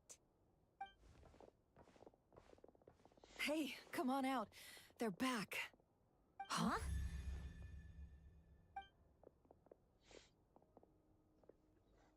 You're back? And your head's still screwed on? And you still have all your limbs? What does it look like? Way to keep your composure, madam. Excuse you. I am perfectly composed. Glad you're okay. Yes, it's a huge relief. Worry? Oh, yeah, right. You think we, the Fatui, were worried about you? We were worried sick. Hey! The Traveler and I were already friends. You are free to join this mission in whatever capacity you please. Much like your tea parties. It's a laugh a minute with you guys. I must say, I was quite surprised when Mr. Albedo told me he would need no additional aid. We discussed this on our way back as well. I am rarely so unequivocal, but in this case, we had full confidence in Hat Guy. He said he knew what he was doing. Albedo and I pretty much had to just wait outside on standby. Meanwhile, Hat Guy broke into the energy field and rescued the Traveler solo. You didn't have to mention that. Well, I'm thoroughly impressed. You are a force to be reckoned with, Hat Guy. Is he back? Is he really back? Traveler! It's really you!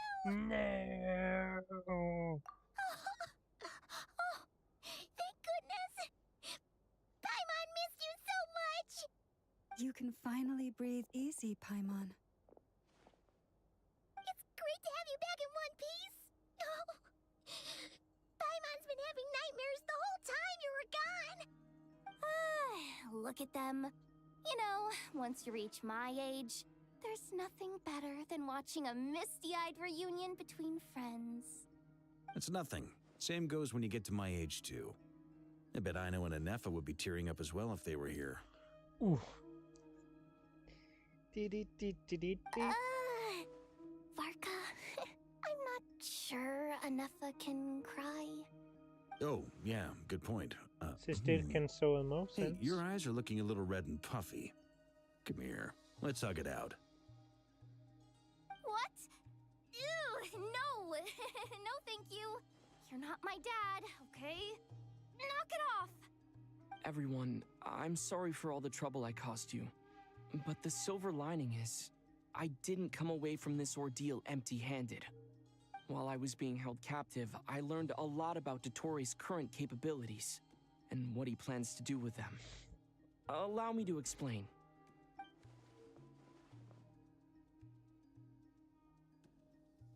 The three moon goddesses were even more powerful than we imagined. No wonder Dottore believes himself to be equal to the gods, maybe even superior. Utter blasphemy.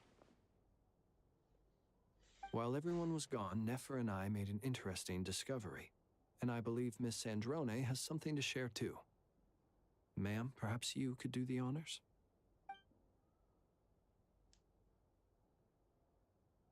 Called it. Getting rid of a pesky troublemaker like her is like trying to clean up after a crumbly cake. It always comes back to haunt you. Our next step is to find a way to bring her back. A place where time flows backwards, with no destination in sight. Surely it must have been created for a specific purpose. But I fear the answers are buried deep into Vat's history, held by great powers beyond our reach. It sounds like she's on a specific path through time, just traveling in the opposite direction to us. The question is, where does that path lead? Or will it keep going to infinity? We considered that question as well. Strictly speaking, time is not infinite. Indeed not. Every road has an end. Nicole! You sure love quietly sneaking in mid-conversation. I do, in fact. It's something I've always done at our mages' tea parties. Quiet, mysterious, and persuasive. You wonder what lies at the end of her road. Well, just as the world has a beginning and an end, so too does time. And so, the end of the road is the moment that Teyvat was born. But where Miss Columbina will end up along this road, that depends on where this particular river of reverse time began. What about the original moons and the moon goddesses? Do they have a beginning too? All things do. In the beginning, no moons adorned the sky. It was the Dragon King Nibelung who raised the 3 moons into the heavens, and thus were the moon goddesses born. They were shadows of the planet, born to wield Nibelung's authority and oversee the world on his behalf. They were extensions of his will, manifestations of his majesty. But then one day, they disappeared just as suddenly as they had once been brought into being. Nobody knew where they had gone. it automatically takes me.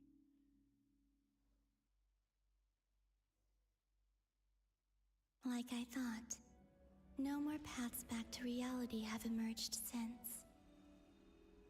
But how can I be sure that I'm going the right way without scenes from reality to keep me on track? I can't even be sure of how long I've been walking for. The further I travel, the less stable this space becomes. There are even moments where I can sense something that feels like abyssal energy. They can just materialize out of thin air. I have to keep my wits about me.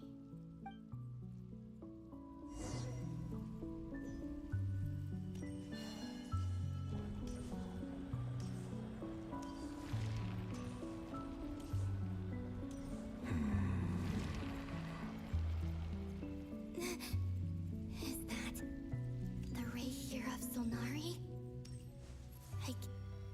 Yep. You are the moon goddess. But how? Please, there's no need. I'm not interested in fighting anymore. I find that a little difficult to believe. Yeah. Honestly, so do I. The way you used my own power against me was... It was a brilliant strategy. And then, in the final moment before I was thrown into this space, I got to see an old friend. Mr. Dainsleif. Right. It was so long ago now. But we were friends once. When I first got here, I was filled with hatred, remorse, and rage. How I cursed and devoured. I tore everything here apart. I was consumed by the desire to leave this place and have my vengeance. But to no avail. This is a place with no exit. This is the second time I've entered this space. Though I have no memory of the first. I was torn to shreds the moment I entered. But this time I survived. It must be partly because of this new body. And partly because of all the Kuvaki I absorbed in Nodcry. Are you the source of the abyssal power in here? Not all of it. Some is from when I first arrived here and tried to destroy everything. But there was already a degree of abyssal power here before I entered. And like a venomous snake baking in the merciless sun, it tried to slither into my shadow. Tried to? So, you rejected it? Yes. Because after that, the world suddenly became silent for a moment. What do you mean? The voices in my head, they were gone. And then I saw her. Her? Thelindis. My former lover. Never mentioned that she saw a memory of Thelindis leaping into the moon's reflection. More precisely, I saw her afterimage. I'm sure the real her is long gone. She was just an ordinary Conrian. She couldn't have survived here for very long. Anyway, why have you come here? Didn't you know it was a dead end? If I hadn't escaped through the moon gate, my friends would have been in far greater danger. Oh, I see. Because of your power. The power of a moon goddess. What? You'd like to know how I know, wouldn't you? The one who resurrected me said so. I could hear a deep lust for power in his voice. Do you mean... Dottore? Oh, so Dottore resurrected So that's what he's called. Okay. He'd been collecting fragments of my body for a long time. All so that he could resurrect me at the moment of his choosing. I had no interest in his research. But being as corroded by the Abyss as I was, we were aligned as far as hunting the moons and recovering my strength were concerned. So that's why the Wild Hunt suddenly became so active in Nodcry. When I left the Fatui in my weakened state, Dottore must have felt that his time had come. Moon Goddess, could I ask a favor of you? What? I know this is a lot to ask, especially from someone who tried to kill you. If you refuse, I won't fight it. But this is the only thing I desire now. Nothing else matters. What do you want? I'd like you to take a message to Thalindis for me. Thalindis? But... Yes, she's dead. But like I said, I saw her afterimage. I can sense that some part of her soul remains here. Far, far ahead. Why don't you go and speak to her yourself? I can't. I don't know why, but I can't move freely in this space as you can. All I can see is a glimpse of her walking away. Just like the moment when I last saw her in life. In return, I will clear these abyssal obstacles for you. No, not in return. I'll clear them for you. Whether you want to help me or not. It feels like something I ought to do. Why? Yeah. Why, indeed. I've been asking myself that question a lot recently. Why did I do the things I did? I'm tired of it all. Tired of the person I became. People used me. And then I turned around and started using others. I hurt a lot of people. I think I grew tired of it long ago. But I wouldn't admit it to myself. And ultimately, that's how I ended up here. What do you wish to tell her? All of it. My past. My mistakes. Everything that happened after we were separated. Is it okay if I give her the abridged version? Yeah, I'm sure there's plenty you can skip over. Just tell her the important parts. Whatever you think that means. Like the part where you relentlessly tried to kill us? It's up to you. Love demands honesty. But my relationship with Thalindis was built on lies. We hid too much from each other. But after living my whole life in the shadows, I don't want to hide anything anymore. I will do my best.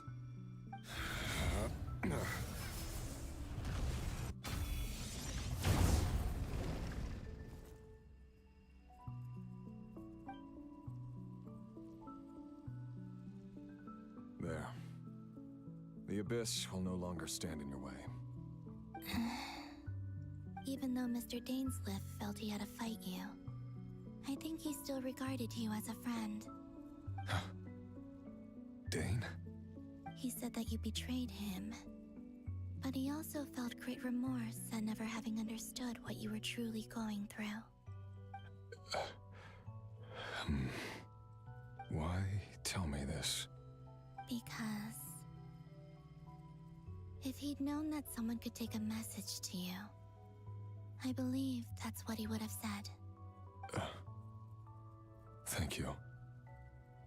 It means a lot. I know this will sound strange coming from me, but don't die, Moon Goddess. I can tell that you're determined to get out of here.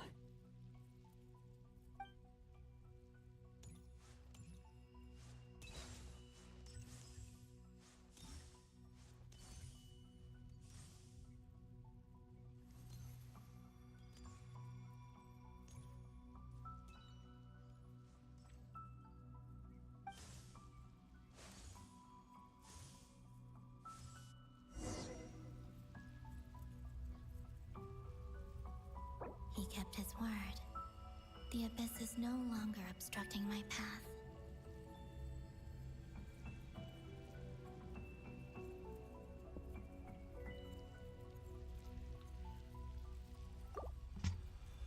Let's continue.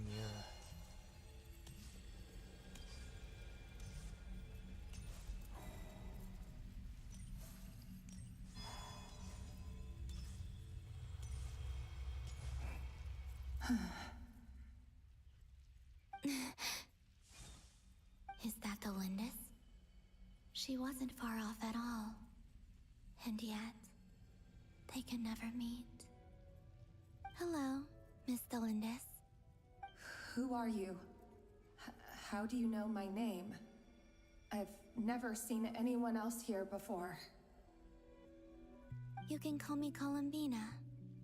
I promised Rerir that I'd bring a message to you. Rerir? My Rerir? Is he well? He's doing better than he was.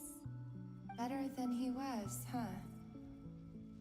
Sounds like he's had a pretty rough time. Others have had a rough time on his account too. In many cases, their time ran out because of him. And I'm not just talking about the children of the Crimson Moon. So, things got worse before they got better. Could you tell me what happened, Miss Columbina? Are you sure you wish to know? Yes. This is my opportunity to learn the truth. No matter how hard it is to hear, I have to know. I admire your courage. However, time is short. I cannot stay here for long.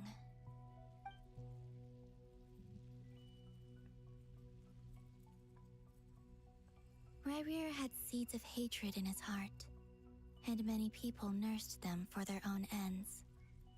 On some level, everything he did was to try and find a way to see you again. But in the end, he came to regret his mistakes. He wanted to apologize for hiding his past from you.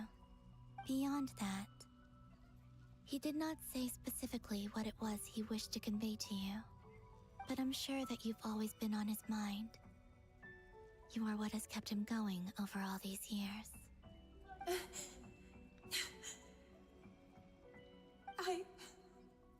I'm sorry, Miss Columbina.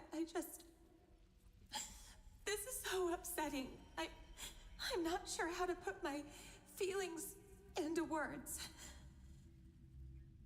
It's all right. I understand. Well, that's everything from me. So, I guess I'll be... Wait. One moment. Time flows backwards here. The road ahead only leads further and further into the past. I know. I intend to reach the end of that road. Without a moon marrow, without the 3 moons' power, you won't make it far. Wait, unless... Are you one of the moon goddesses? You could say that. I see. I often think to myself, if life is like a train ride, why haven't I reached the terminus? Where am I even going? And it's not just me, it's this whole place. Wherever it is, it seems like it's existed forever. It's such a mystery. Where is it going? I must seem so ridiculous. I can't answer these basic questions, and yet I jumped right in here without hesitating, only to be torn apart the moment I entered by powerful energy currents. Only my soul remains now. Thinking back, I was suddenly overcome with fear and terror in that moment. Perhaps I too became bewitched by the abyss. I may have been the leverage it needed to control Rerir. I used to be a researcher at the Universitas Magistrorum in Conria, researching the iridescent moon's marrow. Eventually, I came to the conclusion that time in here flows in reverse. Rerir was one of the Vinster King's retainers. With me, he was in an impossible position. It plagued him constantly. I wanted to help him escape his lot in life. I wanted him to be happy, so I thought I'd use this place to return to the past. At the time, I thought I could just go back to the day that the Vinster King first found the princess. It was only after meeting the princess that the Vinster King started going too far with his research into the Abyss. That was the day all of our woes began. I thought I could stop the king from ever meeting her and solve everything. I couldn't kill the Vinster King himself, so I had to find another way to save Rerir. That's why I wanted to go back, to kill the person who had brought new possibilities to our realm. I'm sure it was a futile endeavor, but the Abyss probably enhances the basest human desires. So I naively hoped I could change everything. But I was simply too weak. Like a speck of dust against the whole universe. Look at me. I didn't even survive the journey here. Not physically, at least. I know I'm never getting out of here. But you're different. You can make it, and I want to help you. I owe you that much. How do you plan to help me? Have you noticed the golden energy that exists here? Based on my past research and my observations since coming here, I believe they carry you forward faster. I can share what I've learned and help you understand the pattern in which this energy appears.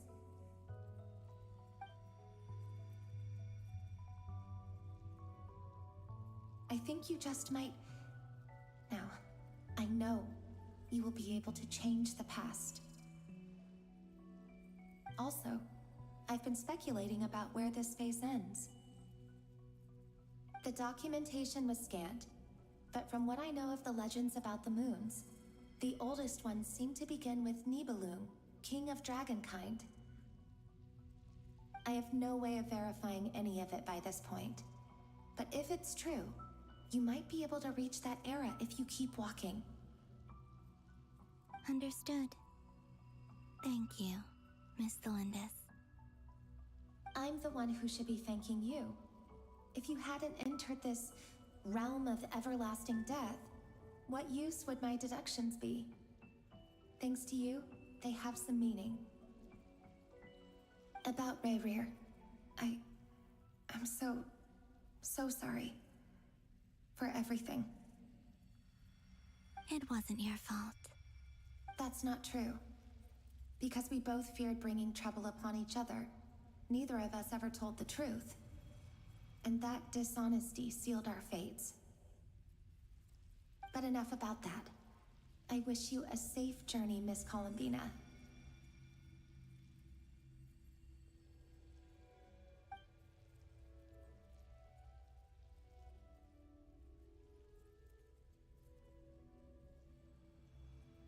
And may the outside world never have to experience pain like this again. Rerir, you're there, aren't you?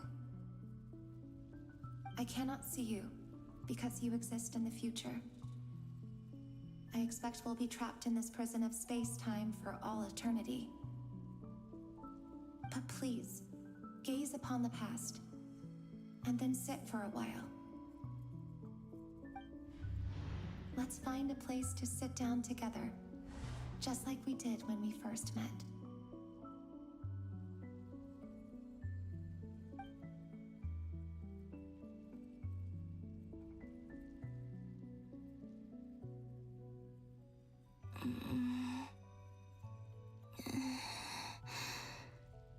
How long have I been walking? How much further till I reach the end? Is there even an end to be found? Everything's getting blurry.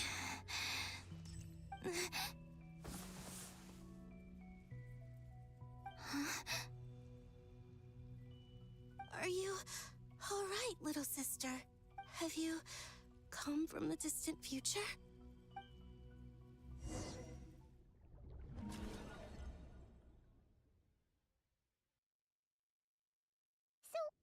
How exactly did the moons just disappear? Shouldn't it be a little harder to get rid of major creations like moons? The world is a vast and ancient place. On a certain scale, all life lasts for but a fleeting moment. Miss Nicole explained that the moon goddesses likely perished in the War of Funerary Flame. The moons themselves were also destroyed at that time, save for the Frost Moon, from which a new moon goddess was later born. Am I missing something then? 'Cause the stories say that the moon goddesses were born on the moon, but doesn't Columbina say she was born in Nodcry? Huh, you're right! Why do their birthplaces differ? What's the difference between the two generations of moon goddesses? Also, remember what Sandrone said?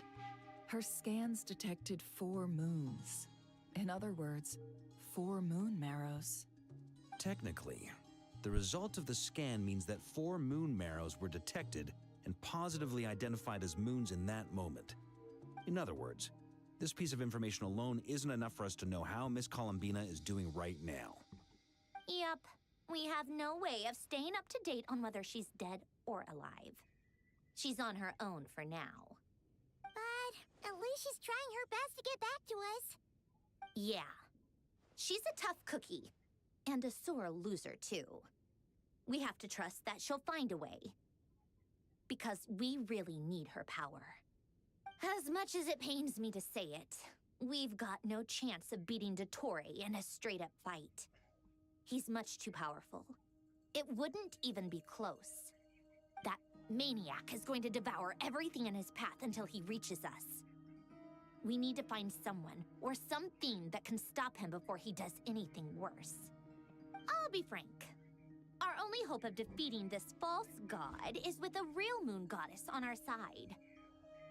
I'm not just saying this because Columbina's a friend and I want her back safe and sound. It's just the truth. And I know that even she was no match for him when he attacked, but I don't have a better solution. We're not giving up on saving her, whether she can defeat Dottore or not. Right. Don't worry, Miss Sandrone. We're all aligned on saving Columbina. No one's trying to argue that we can only justify saving our friend because it will help save the world. This is about multitasking. We want to save both.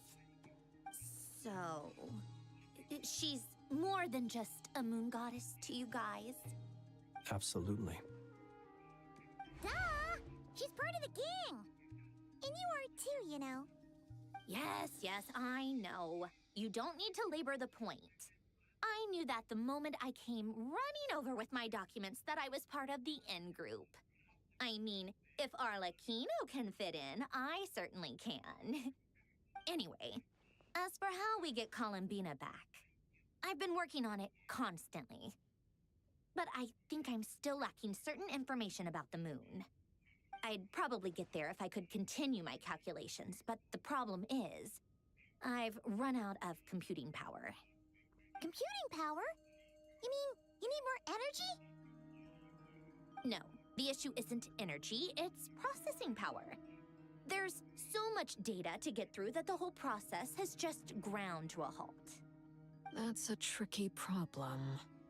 René de Petrichor of the Nazissenkreuz Ordo once foretold the fate of the world. But I don't know how he did it. My guess is that he used the primordial sea's power. However, that won't work for me. His methodology was vastly different from my own. What's worse, they're incompatible. And, to top it all off, we can't even leave Nodcry. Ugh, this is so annoying. If I'd known we'd run into a bottleneck like this... Well, no, the design bureau's a bust as well. Curse that Dottore! couldn't have made this harder for me if he tried. Oh, what do we do then? How about we grab a bite to eat and take a break? Maybe something will come to mind after you've cleared your head. You don't get it, do you? I'm trying to calculate the fate of an entire world here. And I need accurate results, not big prophecies. Where the heck am I gonna find the computing power for that? Ahem. Anyway, time to shelve the discussion on technical difficulties. Being a killjoy isn't very ladylike, after all. Either way, we've done what we can. Rest well, everyone. Remember to let us know if anything new comes up. Hat guy? Is he hinting that we should talk outside? Let's go somewhere a little more private. Please don't teleport me. Please don't teleport me. Please don't. You know that Dory went back to Sumeru, right? No, but yeah, she mentioned she was planning to head back. Things aren't looking good for Nodcry. She's gone to spread the word so that Sumeru has a chance to prepare for the worst. From what I know of Dottore, there are two possible reasons why he hasn't made a move yet. One is that he's still working through some kinks in his new powers. The other is, he wants to see how we're going to react. He'll easily devour everything eventually, so I guess he's in no rush to make it happen. The first false god he made was me. Now it's his turn. Even though my records were erased from Irminsul, Dottore's ideas haven't changed one bit. He once told me that becoming a god was like turning yourself into a hungry wolf or giant serpent to devour the moon. Clearly, he began studying the moon goddess's powers long before he even tried making a god. He's always wanted to get his greedy hands on divine authority one way or another. And in the end, he devoured the moon where I failed. In the desert of Sumeru, there is a chessboard built by King Deshret, also known as Al-Akhmar. I don't know if it was a real game, or if he was just trying to challenge his servants and citizens in some way. But creating games and setting rules, gods do that as a matter of course. That's the kind of power Dottore craves. Now he has the Trilunar Authority. His power is leagues beyond the common people. I don't think there's any point in other nations rushing to the front line. They're better off focusing on defense and hoping they can fend off any threats that spill out from Nodcry. Either way, Dory will inform Lesser Lord Kusanali, and she will contact the other gods in turn. The Seven will have some recourse available. If nothing else, their protection should keep the rest of the world from descending into chaos as quickly as Nodcry has. So on the bright side, even if Nodcry is doomed, your friends in other nations won't be in any immediate peril. That's good to know. But I'm not ready to give up on Nodcry yet. There's a word for people who refuse to let anything go. It's called being greedy. Maybe it sounds greedy to you, and probably naive too.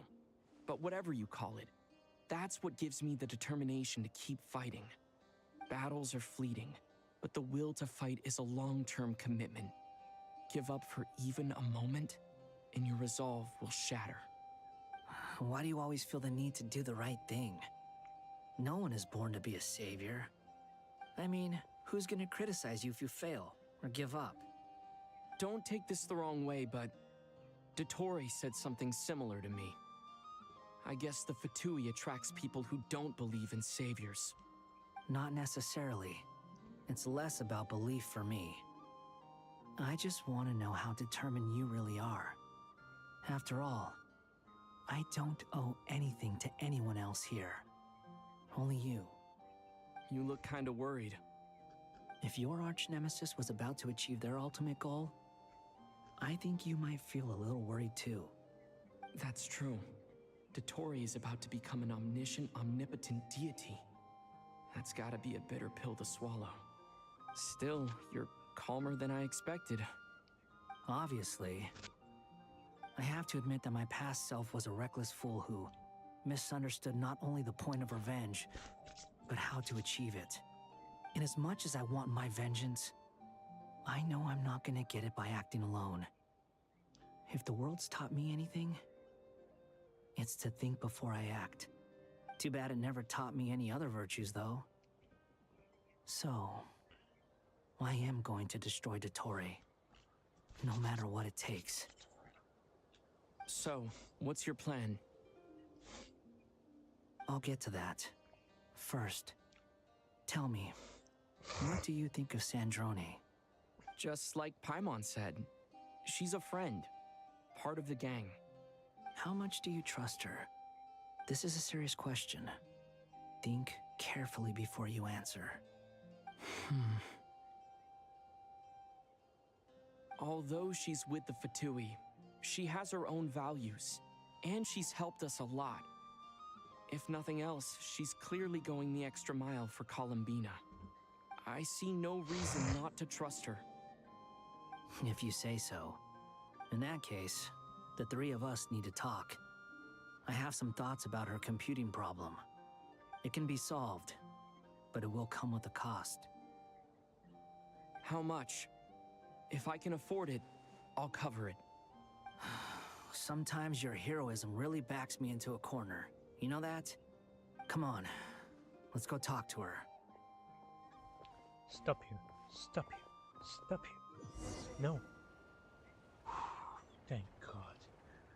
Oh my God.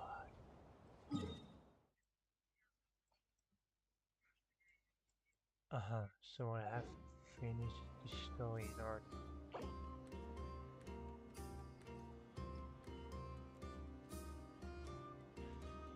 Okay. We went a very long journey. It's all stuck to the marionette. So yeah, we'll continue from here. Good, good, good.